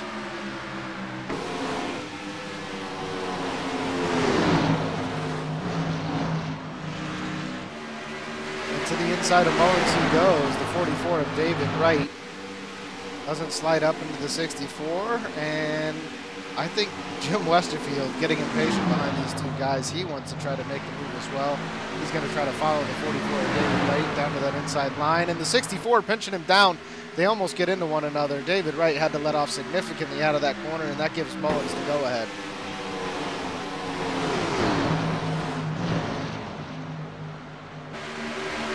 Back up to the front, Eli Hinton still holding off the 62 of Anthony Burrows. Wade Hustad unable to put a huge gap on those guys like he did earlier in the night. Eli Hinton and Anthony Burrows pushing it a little bit harder than they were earlier here. And the 68 of Thomas Harmon, after getting around the 02 of Joseph Helt, comfortably running in the 4th position. And we've seen Harmon here earlier, Martin. I mean, he looks pretty comfy running up in that 4th spot. He has a lot of clean air in front of him.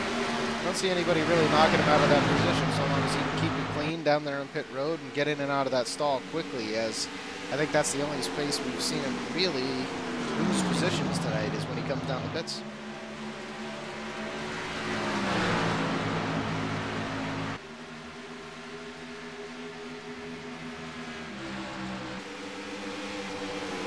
And the 62 of Burrows finally takes the spot away from Eli Hinton. Thomas Harmon will be the next in line to try and do the same, but quite the gap between those two drivers right now. Almost 1 second back is the 68. 02 of Joseph Helt right on his bumper. And John Theodore, he rounds out the top 6. Caden Honeycutt, though, in the number 37 car, he was one of the favorites early in the night. I think he qualified in the 3rd or 4th position. Gotta pull that up here. He started in 3rd, currently runs 7th, so Caden Honeycutt, after a long night getting into that accident early, definitely want to make up those spots and try to get back inside the top 5. Well, story of the race for me is, well, we got another yellow. Oh, and Eli Hinton loses it. That's going to send Caden Honeycutt around. That's also going to send the Jim Westerfield, the number 4, sideways. Westerfield able to avoid any real contact. So Jim Westerfield thanking the lucky stars right now, able to stay out of that. Eli Hinton almost causing a major accident in the back of that field. Look who slid past on that high line just in time. John Theodore, same guy that slid past when Caden Honeycutt was going back up the track. Well, we'll go back one more time and watch this from the in-car cam of John Theodore thanking his lucky stars as well. As you see, the 23 gets very loose, slides around just on that outside line, hits the brakes. I know Theodore's got a spotter of his own in his channel right now. The spotter's telling him what to do, and man, John Theodore, he's so close to being in this top 4 right now. I know he wants it. He wants it bad. He joined late in the season. He's trying to put a championship run together here, and looks like everything's trying to stop him from doing it, but he's been able to pull through throughout the night. See if he can continue that run going forward here this evening.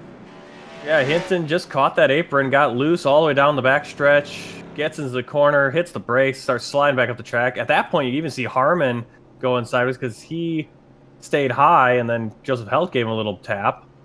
As we watch this Theodore exit gets by off of pit road and see who can race away with the lead here. Not going to be the 23 this time. Wade Hustad followed by Anthony Burrows. Thomas Harmon edges Joseph Helt out in 3rd.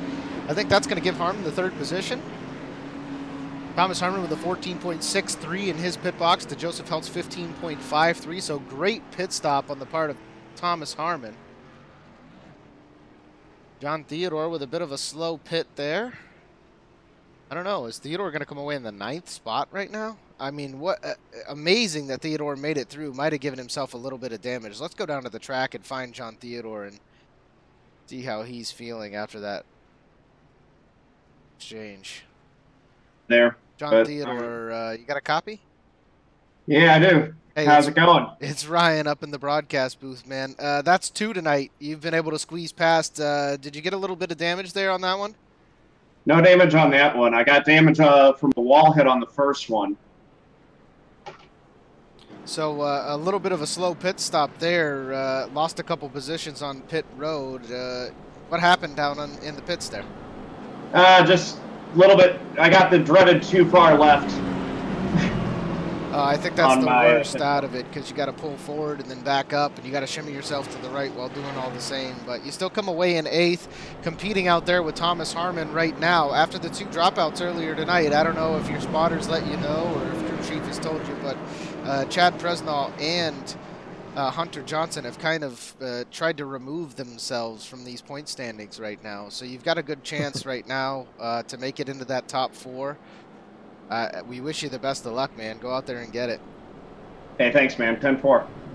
Yeah, I'm aware of the points situation. Just trying to get back in front of the 68. I'd like to be 3rd rather than 4th in case one of those guys wins it next week. Well, best of luck. Not to dissuade you or discourage you at all, but the 68 did win this thing earlier in the season, and he just stole the position away from Joseph Helt off pit road. So you're going to have to push him to get it, man. Yeah, 10-4. Thanks, man. Good luck for the rest of the night. Yeah. So, John Yeah, Theodore. I think Joseph Helt also got caught speeding there, trying to beat Harmon off. Have. So now Harmon sits in the 3rd spot, and all he has behind him is Josh Mayu in the 61 and the 64 of John Mullins. Not that they're not great drivers. Anybody who races here in the DRL Cup Series is an amazing driver. However, not people who he's really concerned with. Again, he won this earlier in the season. Wade Hustad and Anthony Burrows were the only 2 cars in front of him when they decided to get into each other on the last lap of that race. And Thomas Harmon did come away with that win. So Harmon feeling very, very good in that 3rd spot. And right now, based off... Go ahead. I'm watching Hunter Johnson here. Hunter Johnson right in front of him. He's got Springer, Hinton, and Honeycutt, and I think he'll be able to get past all 3 of those guys. Springer's still in pit road. Hinton and Honeycutt out of their cars. So Hunter Johnson sneaking up the stand. Will be able to sneak up those standings if he can keep his car on the track. Yeah, we see Mike Springer up there. It's all posted in seconds, but almost 1,100 seconds down there on pit road. Mike Springer needs to get the rest of those repairs and get back out on the track. Eli Hinton and Caden Honeycutt dropping out of this field with still 50 laps to go. He's only about 28 laps back of them, so he's going to get those positions back. Wade Hustad out to a nice fast start, as he has been in 2 other restarts tonight, and Thomas Harmon also gets a big restart behind the 32, right on the bumper of Anthony Burrows. So I think we're looking at the way the race is run right now as far as playoff drivers. We're looking at our top 4 going into Phoenix. Wade Hustad, Anthony Burrows. Then we're looking at Thomas Harmon, I'm sorry, and then John Theodore moving into next week. So if things continue the way they are, obviously we know a lot can happen with 49 left to go here.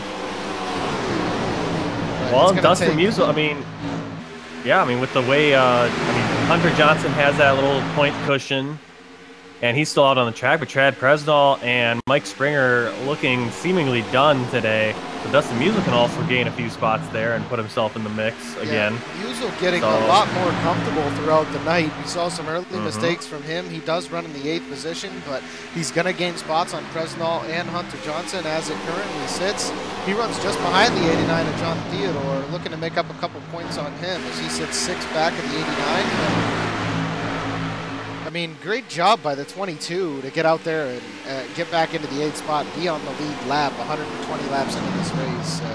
Based off the early part of the race we saw from Dustin, it didn't look like that was going to be the case. And what grit and determination we have from him.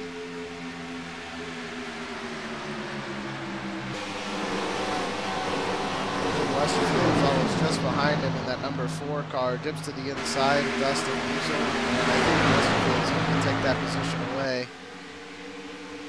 Doesn't slide up the track, stays out of the 22, and they'll be side by side going into 3.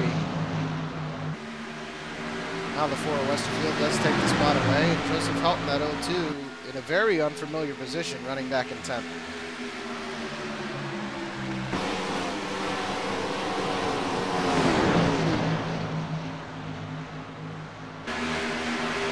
The number of changes we've seen tonight is absolutely crazy. I didn't expect this to, coming into this race, to see the 55 of Presnall drop out like he did, to see what happened to the 98 of Hunter Johnson, and then for him to fight back into this race. I know he currently sits 30 laps down, but there are a couple drivers in front of him, a couple spots he's going to be able to make up if he gets to keep the car out on the track.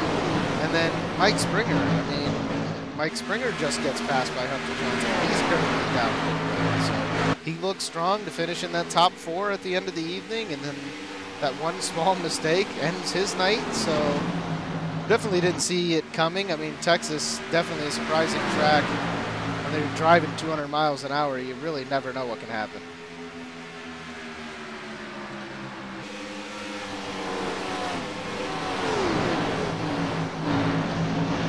Josh Mayhew in that 61. Harmon was feeling very comfortable out there, running in 3rd for most of the night, or 4th for most of the night. Josh Mayhew's definitely not a driver I think he expected to take that spot away or to be sitting in front of him this late in the race, but Thomas Harmon could definitely use the position, pull one more spot in front of John Theodore in order to put himself for a tie, because Theodore just moved to the inside of John Mullins in the 64. He's now only one position behind Thomas Harmon. So Theodore runs 6, you got David Wright in between him and Harmon, and then Harmon runs in the 4th spot.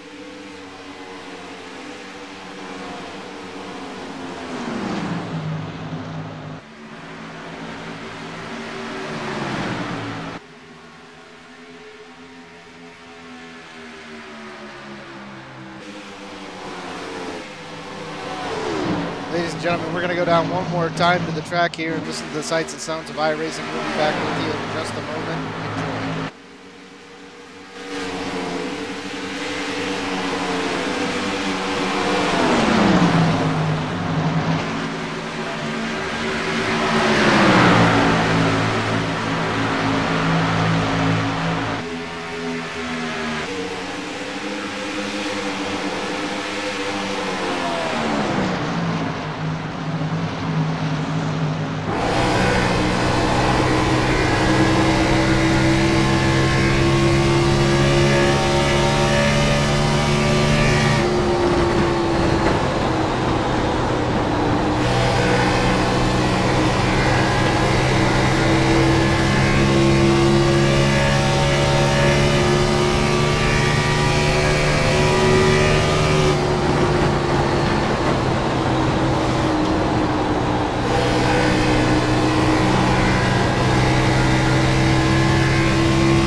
gentlemen, we are back. I hope you enjoyed that. Things are really heating up. I mean, Thomas Harmon getting around the 61 of Mayu, running in that 3rd position right now.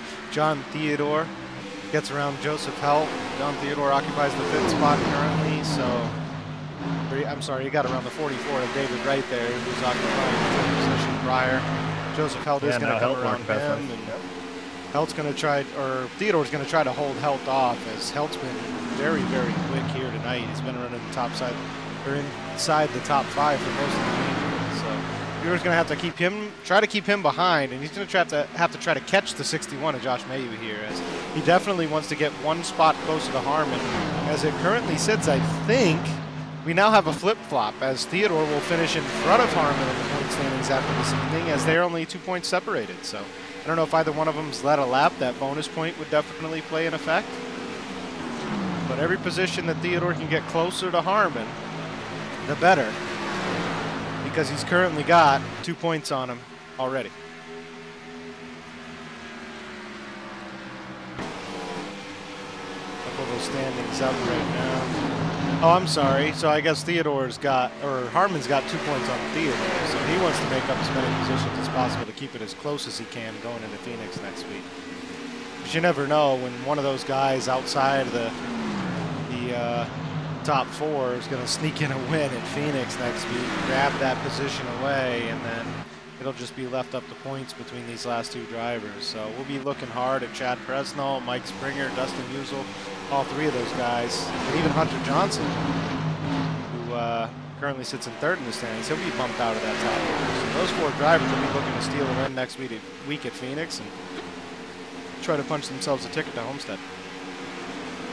Yeah, Hunter Johnson's got a lot of work to do. He's still 8 laps behind Honeycutt and Hinton, but those guys both out of their cars, so Hunter Johnson is probably going to end this race in 12th place.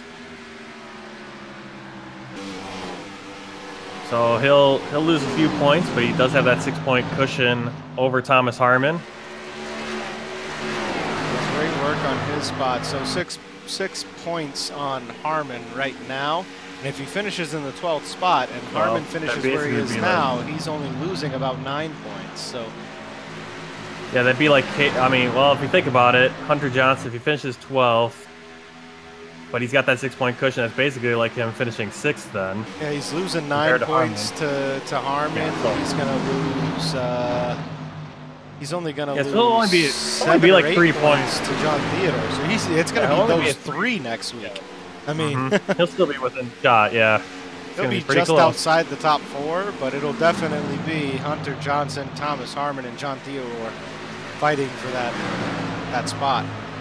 Yeah, and again, like I said, my story of the race is contenders getting into wrecks today, and that's Hunter Johnson, Mike Springer, and Chad Presnell. Those are playoff guys, but I consider Honeycutt and Hinton big contenders as well, and if they had gotten into the season earlier, they'd definitely be in the playoff race at this point. Yeah, and have something like that happen when you're in the playoffs is not pretty. So you have 5 guys, 5 big names out there, big-time drivers getting into accidents, and that's really shaking up our playoff picture. And so we actually, I don't even know if I caught it there on camera, but the 61 of Josh Mayu is falling fast as Thomas Harmon blazes around him. The 02 of Joseph Helt gets to the inside as well. Yep. We now have David Wright got himself around John Theodore, so a lot of change-ups there as Thomas Harmon occupies 3rd and John Theodore all the way back to 7th. So now a 4-point gap between Theodore and Thomas Harmon if the race were to end right now. Not looking good for the 89, Martin. No, and we've talked about these guys a little bit today. I mean, Josh Mayhew, David Wright, John Mullins, and Jim Westerfield. Guys we don't usually talk about. Non-playoff drivers today. And they've been having some good, been racing really good today. And Joseph Helt, also a non-playoff driver, but we've seen him up here in the front most of the time when he's out there racing. Yeah, he's proven himself week in and week out for these last 5 to 10 races or so. But David Wright, Josh Mayu, John Mullins in the 64, and the number 4 car of Jim Westerfield doing a great job tonight. Still on that lead lap within 10 seconds of the leader. So they're putting together a great evening. And we'll see if we get a late caution flag here. We could have a crazy race to the finish. Yeah, that's not to take anything away from David Wright. I mean, he did start the season with that win, but that was kind of a win that he got after a few of the guys in front of him wrecked on that final turn at Daytona. Anyone can win at those super speedways. Oh, that stuff's going to happen at those restrictor plate tracks. All you can do is put yourself in the top 5, hope to come away. Yeah, and he did that. Yeah, let a wreck happen in front of you. You come away with a victory, and you punch your ticket into the playoffs. Why wouldn't you go for something like that? And that's exactly what David Wright was able to do. Unable to push himself into that top 8. He did make it into the top 12, but the 44 is still showing up and racing every week. We got to give him a huge thanks for doing that, as well as 9 of these other drivers here tonight. Best showing I think we've had in recent weeks as far as, you know, drivers in the league that show up that are points drivers but didn't make it into the playoffs. We definitely appreciate all these guys for coming out here and giving everyone a real feel to run in. Well, and it helps make it makes the point battles between these playoff guys more interesting because you have those drivers in between that can change it. Yeah, it's like that's something that's kind of a drawback right now in our Grand National Series is that basically it's only playoff guys showing up. I think there were a couple non-points guys I think we had like 3 or 4 session. of them, but it's kind of turning into the S2R Grand National Series over there in the B car because well, Ryan it's like Hesgard, a guy Ben Izinga, James Lorello, we see those guys every week. I mean, it's like a 1, 2, 3 thing. Bill Edwards, they're all out there in that top 5. So. Well, and when you don't have non-points drivers in there, it's really hard for a guy in the back of the field of the playoff how are you going to field to catch up because there's no separation between those other guys. So you're really straight up battling other playoff cars. So haven't focused on him in a little while. Wade Hustad in the 32 out here starting to catch lap traffic. He comes up to the rear, the 98 of Hunter Johnson. You see Anthony Burrows in the 62, only about a second back. Burrows hasn't let that gap grow too big. And Burrows, we know he's great late in these races at saving tires. He can come back late in the race. We do still have about 20, what do we have? 19 laps? Yeah. 29 laps. About 19. Yeah. Right? 19, 18, 19. Yeah, 19 yeah, laps 167 laps tonight. So Anthony Burrows still has a chance to catch up to the 32. If he saved anything, now the gap is only 0.9 seconds. So 9/10 versus about a second a lap ago. I mean, Burrows, we can see him try to charge up and catch up to Wade Hustad here at the end of this race. Thomas Harmon, however, 5.5 seconds back of that leader. So a 4.5 second gap between second and third. It looks like it's no man's land for the 32 and the 62 of Hustad and Burrows. As our point standings currently dictate, those are the guys to beat in the Dynasty Racing League Cup Series. That'll all come down to Homestead at the end of the season, but Thomas Harmon with some much needed points currently riding in third. Yeah, and he's opened that gap of cars between him and John Theodore, so he's looking for... Oh, and another caution flag out. See who drops here. Looks like Joshua Wakefield in the 35 is going to be the one to go around. I'm going to get that on instant replay real quick and see what happened to Joshua Wakefield here. Yeah, looks like that turn 2 wall came out and grabbed him. Joshua Wakefield in the 35, he gets down real low in the corner there, gets right back into the gas. He lets off the gas and back into it. You know when you hear that blipping of the throttle over and over, the driver they got into the gas a little bit too early. That puts him in the outside wall, shoots him back down to the inside, and gets the car completely turned around backwards. He does the right thing, though, gets it down on the apron and pulls out safely without catching any other drivers in his accident. So that's probably going to lock him down to that 11th position. He's gonna, that'll give Wakefield the 11th spot. Hunter Johnson, who runs 31 laps down. He doesn't have enough laps to make up one more spot. See, and that's what I was talking about earlier, Martin, where anything can happen. If Hunter Johnson, if that happened to Wakefield about 15 laps ago, Hunter Johnson would have got another position back. So great work on his part, awesome grit and determination by the 98, getting out there, running as many laps as possible no matter how damaged the car is. And he's going to come away with a 12th place finish tonight when things were looking grim in 16th about 80 laps ago.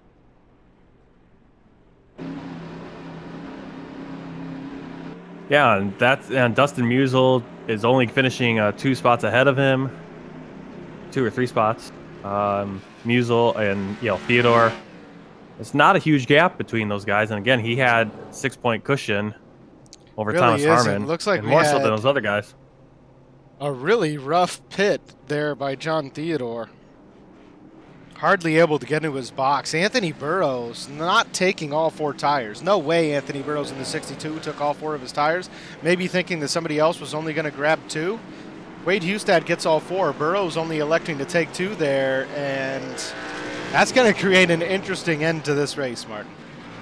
Burrows easily raced away in the first spot off pit road. Nobody else around him. There's no way. Let's go down and get a quick chat with Anthony Burrows and see what he's thinking at this point in time.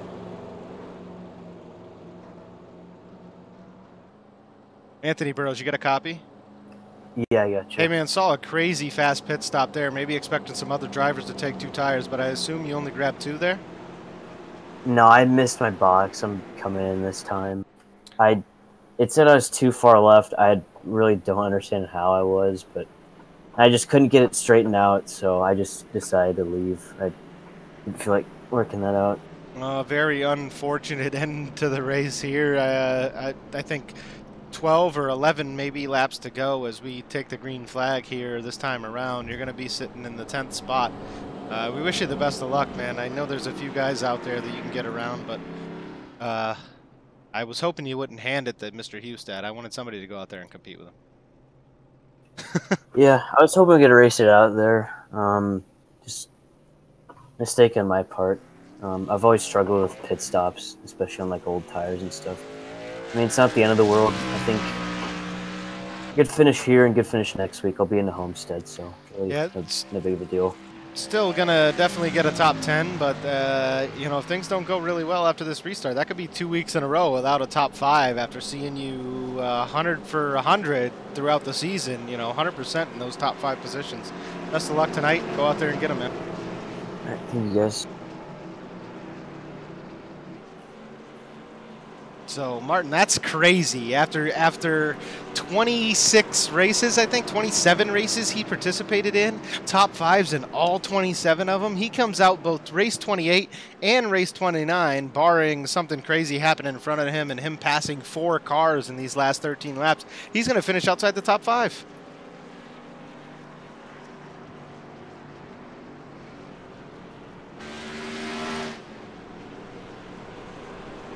Martin, you still here?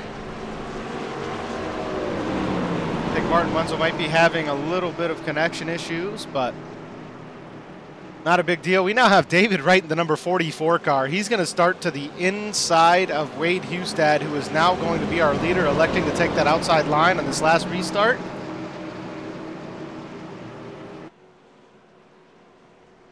Yeah, Mike Springer has officially dropped out of these, dropped out of the race. He is no longer going to try to pull back out on the track and capture any more laps, as it wouldn't benefit him at this point, with Chris James on the, or still being about about 18 laps in front of Mike Springer. So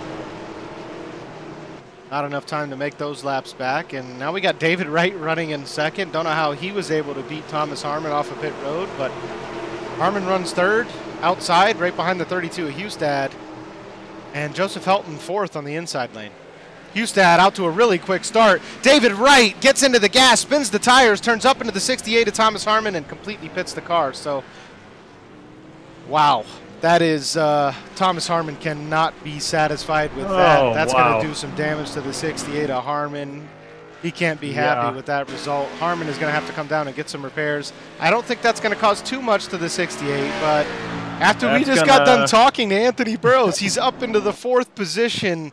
We talked about something crazy happening to Martin, and that's exactly what just went down. Yeah, Dustin Musel running third.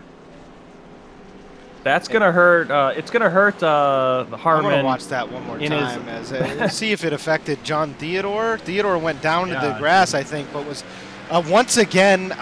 Watch this from Theodore's. This is unbelievable. Cockpit view just on John Theodore. We're going to go back. Just avoid it. Instant replay one more time as the 44 turns directly up into the 68 after spinning the tires. He must have been in a higher gear and dropped it into a lower gear, or he took less than 4 tires there on that last pit stop, because the 44 drove right up. I'm sure he must take a left. Yeah, right up into the 68 immediately. And for the third time this race, the 89 of John Theodore gets to the inside, avoids contact completely, and he's looking good going into this last restart. Yeah, it looks like he's gonna, if nothing happens to him, he's gonna be locked for that third spot in the standings. I mean, this is just insane, Martin. Are they gonna give the spot back to the 68? Yeah, it looks like he might be getting it. Yeah. No, yeah, he got a black. Yeah, he came down pit road. Yeah, I would think, yeah, he came down. I know he got a black flag, but that got cleared because, you know, of course, it was just all passing because cars are all over the place. 22 Amusel back behind the 89, and now you have John Theodore starting in the 4th position, and you've got Thomas Harmon is going to end up starting in 10th. So, I mean, what a change up here. We thought Burrows was going to grab that 4th position, but it did revert to when the yellow flag came out. So that's going to bump Anthony Burrows back to 7th.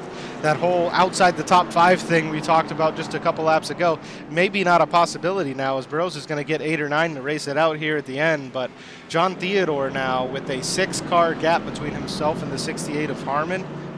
He only is, what, 4 points behind? He's only 2 points behind. So right now, your top 4 looks like Wade Hustad, Anthony Burrows, and then you have John Theodore in the 89 and the 68 of Thomas Harmon running in 4th in these point standings after tonight's race. We'll see what happens in the closing laps as things have definitely heated up here at the end of Texas.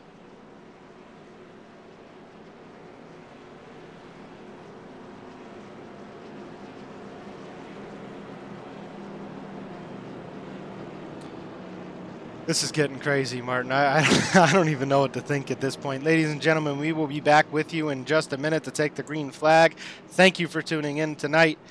We'll be right back with more DRL TV and the DRL Cup Series.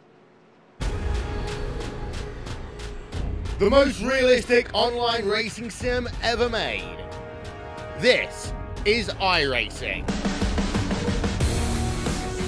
Detailed laser scan tracks. Fully dynamic, real-world cars, and over 50 series to choose from. 6 online world championships offering over $100,000 in annual prizes. This is the original esport racing game. This is iRacing.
As we come around the final corner here before taking the green flag, actually they might go one more maybe before they double up.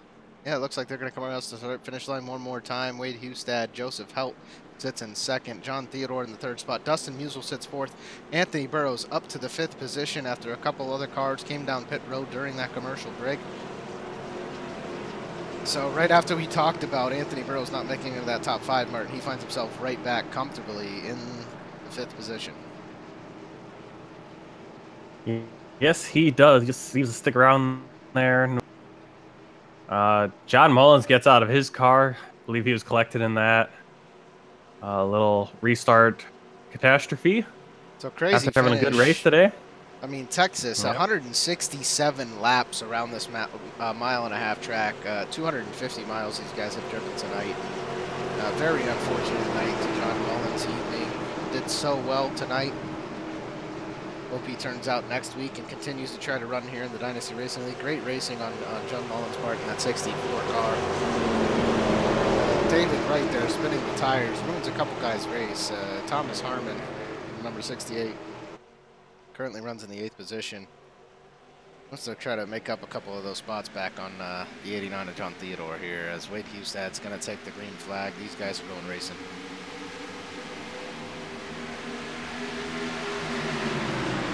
Theodore getting pushed to the outside as Anthony Burrows heads inside of him. And now we have Thomas Harmon once again making the pass on the 89 of John Theodore, getting very close to the 89 car there. That's where the fight is. Between that 68 and 89 car, those guys have 2 points between them currently. They're racing for that 2nd and 3rd position in the point standings as we speak. John Theodore able to hold the 68 off for now. Harmon wiggling just a little bit, almost gets in the gas too early, almost touches the 89, and now he's shuffled behind the 22 of Dustin Musial, and Westerfield in the 4 is looking to make the pass as well. Harmon makes the crossover. Musial looking for points as well here. He's trying to gain as much as he can. Dustin I think Musial, he's going to put himself in a decent position for next week. He got in an accident early in the night, but after Presnell and Hunter Johnson dropping out this evening, he's going to find himself doing okay after tonight.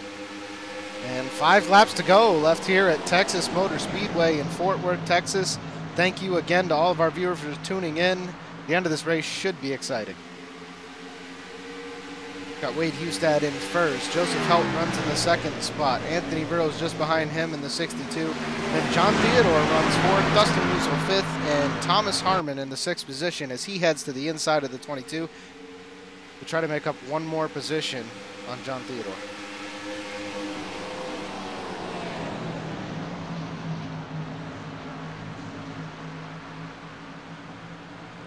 Looks like Harmon is going to get it. Doesn't make the mistake he made a couple laps ago, getting too close to that 22 car, and he makes the pass clean. Now the 68 has just Theodore to catch, Martin. And I mean, I know he wants it. Question is, how much damage is done to that 68 car? As he rubs that outside wall, heads across the grass through the infield there. 68 is pushing this thing as hard as he possibly can. I mean, so long as he finishes right now behind the 89 car, he will still be 1 point ahead of John Theodore. He just needs to keep the car clean. 3 laps to go. Back up to the front, Anthony Burrows and Wade Hustad run 2nd and 1st, respectively. Burrows able to get around the 02 of Help. Theodore looks like he might be pushing to try to approach the 02 as well, but not going to be an easy task with only 2 to go here at Texas.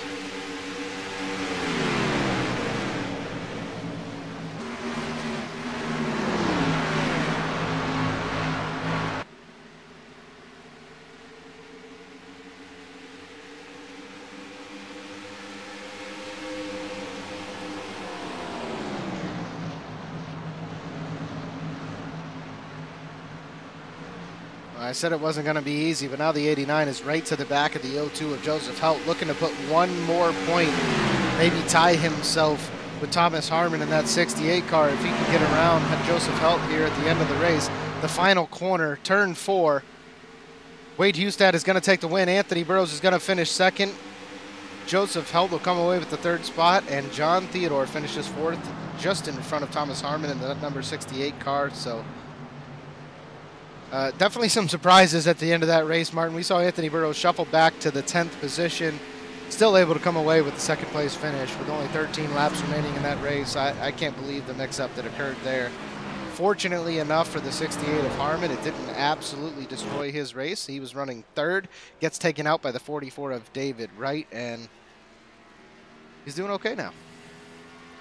Yeah, well, Theodore's going to be in that 4th spot. Harmon's going to be in the 3rd for standings. But, yeah, it's going to be really close next week. And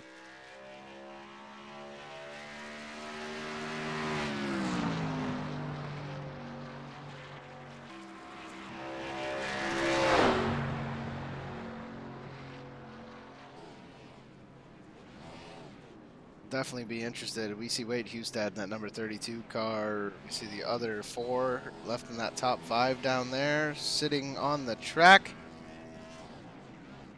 with the victory pose. The 32 of Wade Hustad going to do a little bit of a burnout behind those cars, maybe pull in just behind them, but I imagine the 32 is going to do a little bit of celebrating here as the pressure's off. He knows he's made it into Homestead.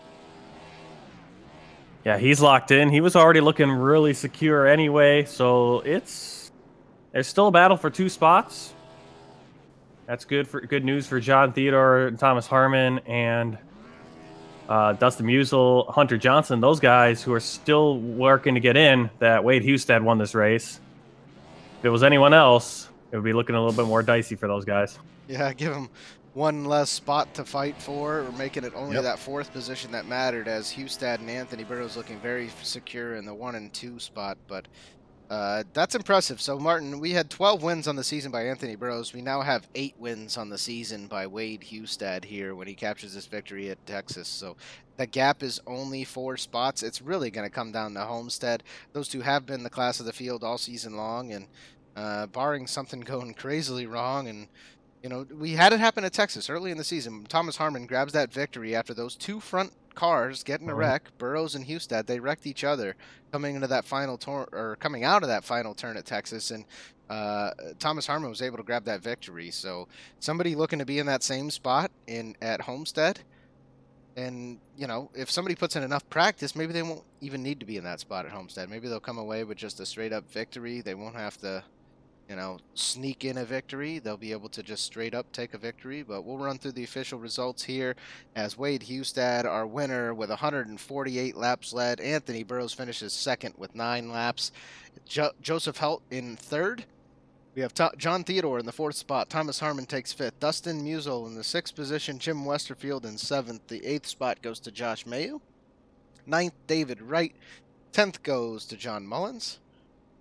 We have Joshua Wakefield finishing 11th. 12th goes to Hunter Johnson. 13th, Chris James. 14th, Caden Honeycutt. The 15th spot goes to Eli Hinton. 16th, Mike Springer. 17th, Chaz Presnall. And the 18th position goes to Alec Martinez.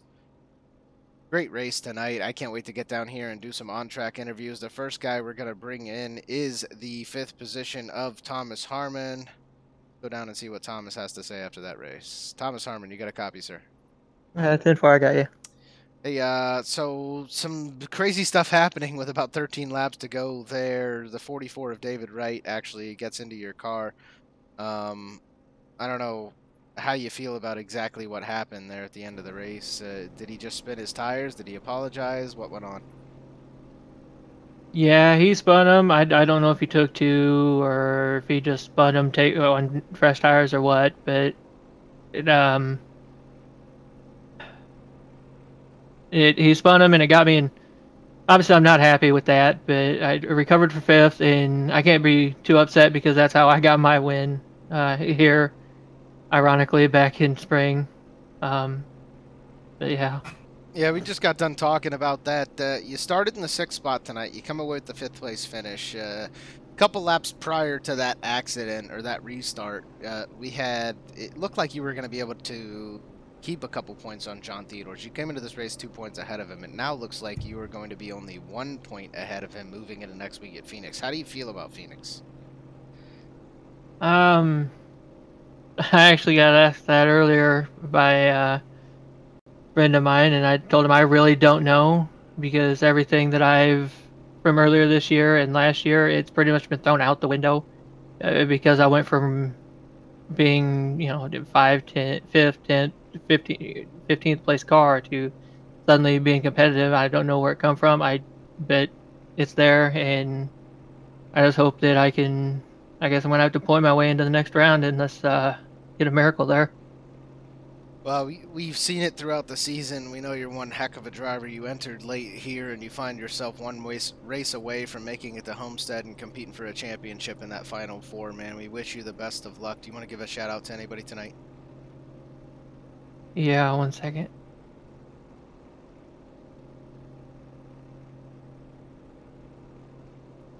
All right. First and foremost, I want to give a shout-out to friends and family to come out and support me all year. Beyonce Lillian for letting me do this every Tuesday and give me the time to practice during the week. DRL for putting on the league, allowing me to come back and run. But S2R, Avril, obviously. Yeah. But I'm shaking. I can barely keep it together. I'm going to get off. All right, Thomas. Well, have a wonderful night. We will we'll see you again next week, man. All right. See you guys then.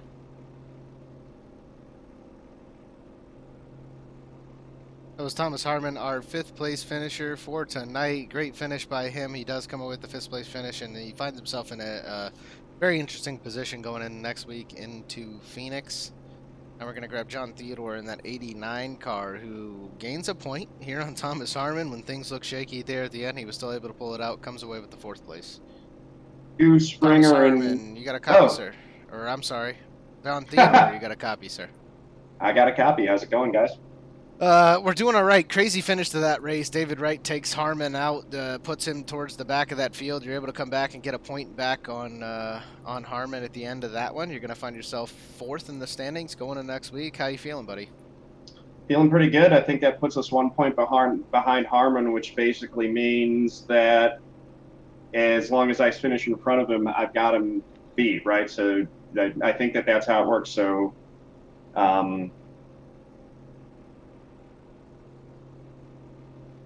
what's going on there? I'm hearing bleed through of something else. Not 100% sure, sir. All right. Anyway, so yeah, crazy race. Missed. It seemed like every car out there was trying to hit me when they spun out, and I somehow managed to miss them all.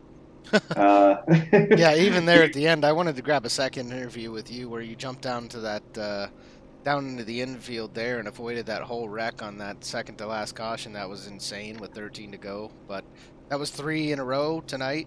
You avoided all of them, and you still come away with the top 4. Can't be mad about the finish there. I know you said you wanted to come in and get top 5s, and you've done it so far, man. Yeah. Looking for another top 5 next week at Phoenix. How do you feel about the track? Feel pretty good. I had a 6th in a fixed last night with not too much practice, so that felt pretty good. Definitely going to be practicing it more. My plan for this week worked out. I don't know if I'm not going to do another 24 hours like I did this past Saturday, but I'm definitely going to spend a lot of time on Phoenix this week and just come in prepared and try to do exactly what I said. You know, I figured that the way that things were looking, a top 5 in each race this round would be enough to get to Homestead. That continues to be my plan. Well, it doesn't look easy, but it definitely looks possible. Shout-outs, I know you got them. Let's hear it. So definitely shout-out to Corey Bush. Shout-out to the folks. Big shout-out to Nathan for spotting for me tonight. Shout-out to all my viewers. Warren for always, and G. Benson for always throwing the bits my way on the Twitch channel. And let's see, we got Daniel Rage with a sub tonight, Steel Horse Live, Pluto Gaming, and then Gas Meters gifting a sub to Banana Slaw. So shout outs to all those folks. Shout outs to everyone, all my viewers who hung with me tonight. A lot of fun. And shout out to you guys in the booth for doing, I assume, a fantastic job. I'll watch tomorrow. Well, and how about that race control? Yeah, exactly. You always got to thank the race control, that's for sure. Yeah. But hopefully Race we did control, an okay job tonight. I know you got some viewers either on Twitch currently, or I know you'll put the video out on YouTube later in the week, tomorrow, next day, whatever it is. Hopefully those that are watching your stream and your YouTube will come out and subscribe to us over here at DRL TV. So thanks again for showing up, being a part of the league. John, pleasure to watch you race, man. Congratulations, and we'll see you next week at Phoenix, buddy. 10-4. Thanks, guys. Appreciate you. Have a good one. You too. That was John Theodore. He is our 4th place finisher tonight. Joseph Helt in the 0-2 finishes in the 3rd position. Go down to the track and grab Mr. Helt. Helt, you got a copy? Yeah, I got you. Hey, 3rd place finish tonight. We've talked about how good you've been at the end of this season. Probably going to be a force to be reckoned with come next season. How'd you feel about that late tire spin and restart issue? pretty uncomfortable, really. I spun him too, right behind him. If it were me on that front row, I probably would have done the same thing. I didn't expect that tire spin at all. So thankfully, I was a row behind and was able to save it and stay out of it. Well, you managed to avoid it. You come away with the 3rd place finish. How do you feel about Phoenix next week? You going to show up and give these guys some hell or what? Maybe. We'll see. All depends on how things are going during the night, if the wife lets me. So we'll see how it goes. Hopefully, I'll be able to come and hopefully run a few laps during the week. It's tough to come in cold and compete with these guys. Yeah, used to seeing you inside that top 5. I don't know if you were able to come away with a win yet this season, but we always see you up there competing, man. It's a pleasure to watch you race. You got a shout out you want to give to anyone? Yeah, everybody who's watching, thank you guys for tuning in. Glad we had a nice turnout for the race tonight. So everybody who showed up to race, and thank you to you guys who run the league and putting the show on YouTube and broadcasting it. Hope you guys had fun up there. Excited to rewatch the broadcast. Oh, it was definitely fun to watch, man. Lots of interesting stuff happened this evening. We had a lot of nice long green flag runs, couple cautions here and there, but definitely a good race to watch, one of the longer ones this year. So, absolute pleasure. We'll see you next week, man. Thank you, sir. You guys have a good night. All right, you too. That was Joseph Held, our third place finisher. Anthony Burrows, somebody we are not... we are very accustomed to interviewing somebody that we don't not interview recently. Anthony Burrows always in here week after week. The first time I think we have not interviewed him after a race was last week when he finished in the 7th spot. We thought he was going to finish outside that top 10, and he still comes away with a 2nd place finish. Let's see how Anthony Burrows is feeling after tonight. Mr. Burrows, you got a copy? Yeah, I got you. Hey, so I counted you out, man. I said, this is going to be 2 weeks in a row this guy doesn't finish inside the top 5, and then you come away with a 2nd, man. How's the end of that race? What's going through your mind there?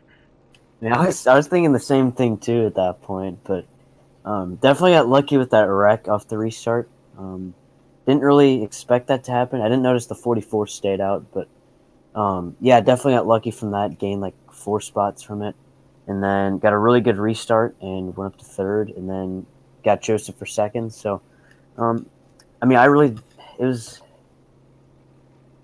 really lucky restart and just luck all around that I got up to P2. But yeah, it feels really good to get the position back and still come out of it with 2nd place. Would have been nice to get up there and battle it with Wade if I didn't miss my pit box. But yeah, still a really good race nonetheless, and he was amazing tonight. I had nothing for him.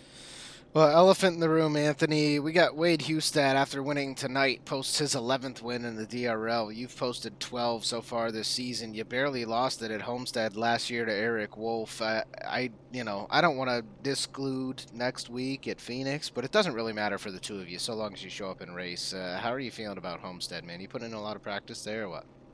I haven't done any laps yet, but I'll definitely start doing some laps here pretty soon. I think I've gotten better at that track. I'm still not the greatest. I don't really know how Wade is there. I haven't really seen how he's like looking on speed. So I'll definitely put in a lot of practice for it, more than I did last year, and looking forward to it. I think it'll be a fun little battle. I'm sure he's going to try to hide exactly how fast he is or isn't when it comes to that final week. But prize pool on the line. There's a trophy on the line. Hopefully we can put your name on that trophy and crown you the champion. Congratulations on the 2nd place finish tonight, winningest driver in DRL history, and can't wait to watch you next week at Phoenix, man. You got a shout out you want to give to anybody? Yeah, definitely shout out to you guys for putting on the broadcast. James and everyone putting on the league, and shout out to Wade for winning tonight. He was crazy fast. He was definitely quick, man. Hopefully you can give him a little taste of his own medicine next week at Phoenix. Have a great night, Anthony. All right, thank you guys. That was Anthony Burrows, our 2nd place finisher this evening. And now we're going to go to Wade Hustad. Always a great interview with Hustad. We'll see how he feels about coming away with 1st here tonight. Mr. Hustad, you got a copy, man. Yeah, I got you, Ryan. Well, you come away with the victory tonight. Some crazy shenanigans with 13 to go there at the end. That's the 8th win on the season, man. How's it feel? Yeah, it feels more important than a lot of those other ones right now, just to try to secure that spot for the next round, or the final round, that is. So right now, I guess we're a little bit relieved. My heart rate has come down quite a bit, but it was really just kind of a focused race. I mean, I hate to say it, but when you start up front, it actually is a lot easier than trying to fight through the field. So I maybe had a little easy tonight. I just had to focus on my line and everything. But Anthony's one tough competitor, and he will race the snot out of you and really keep you pushing, trying to wear those tires. But overall tonight, it felt like, him and I were pretty even. I really thought I had an edge on that short run there, and got him a few times. But those late race cautions, I swear, it's going to make this last race when we get to Homestead pretty interesting. Oh, it definitely is. Yeah, we talk up in the booth, and the other broadcasters here on DRL TV, they talk up in the booth about that when you get out to that 4 or 5 second lead. Oh yeah, that guy out in front, he can coast. But when you got somebody like Burrows pushing as hard as he is behind you, he's not coasting, and you really can't slow down. You can't change anything, because as soon as you try to change something, it just messes you all up. Am I right? Yeah, you're right, man. Even when you try to sit back and calculate fuel as you're racing it, it just takes your focus away. But Anthony's one of those, I'd call him, a silent knight. As we get about 20 laps on those tires, he really starts to creep up on people. And it's one thing that, I have to sit there and watch that, the ticker there after lap and see if he's gaining in 10th, and kind of gauge how hard I have to push it, because I do want to save tires. But we had one run there. We kind of got in uncharted territories of about 40 laps on tires, and I was hoping we're going to go the rest of the race on those old tires. I think we could have made it there with that win.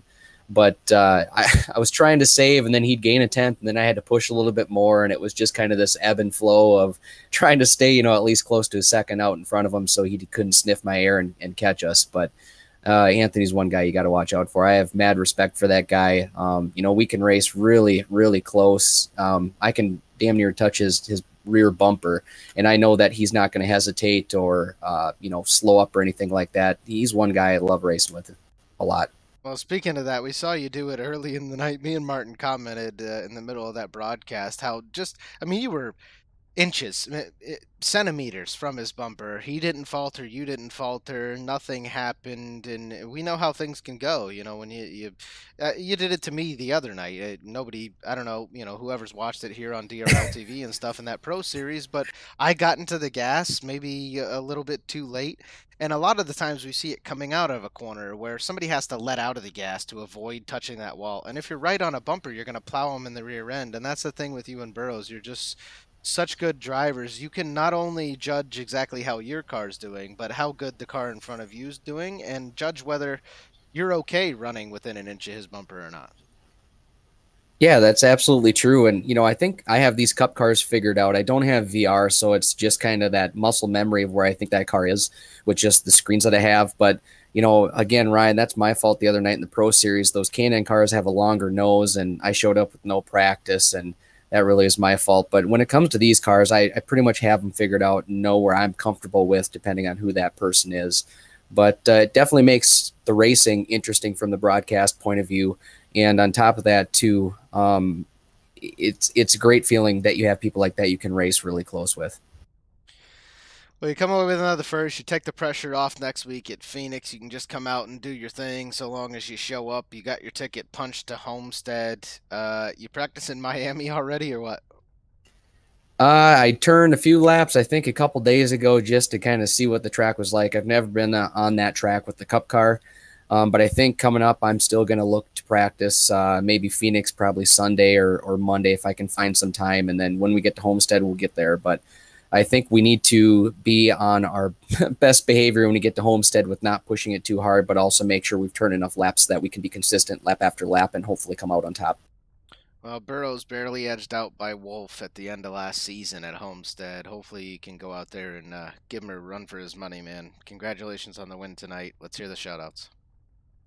Hey, I just want to thank you guys for the broadcast that you guys put on week after week. The time and dedication is unbelievable.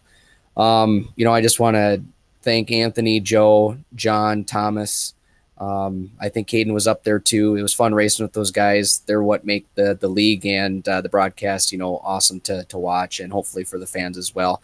But JP, that guy really puts in the time and effort as well. And I just can't say enough. This league is phenomenal. It's a great league to be a part of. And I look forward to next year, the Winter Series, and everything that you guys have coming up that hopefully is new and improved.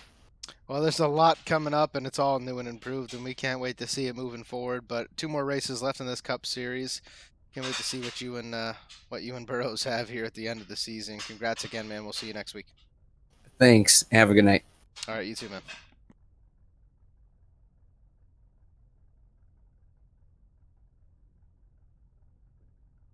Well, Martin, heck of an end to the race tonight. We're going to run these credits. James Pandoff, Tater Bowman, thank you guys for running the league. Martin, yourself, and Jordan Gonzalez for all the graphics and stuff you guys see on the screen here. David Wellborn, Taylor Butcher Benjamin, Getty Buckner, Jason Taylor, and James for all the broadcasting that goes into all of these races every week.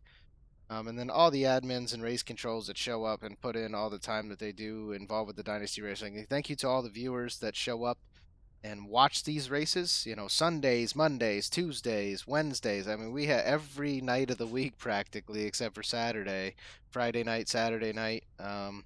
Even earlier in the season, we had Thursday night races in that Indy series. It's going on all year long, every day here in the Dynasty Racing League. Thank you to everyone involved with DRL, everyone who tunes in and races, all those points drivers that showed up tonight and raced in this race, even if they weren't left in these playoff standings.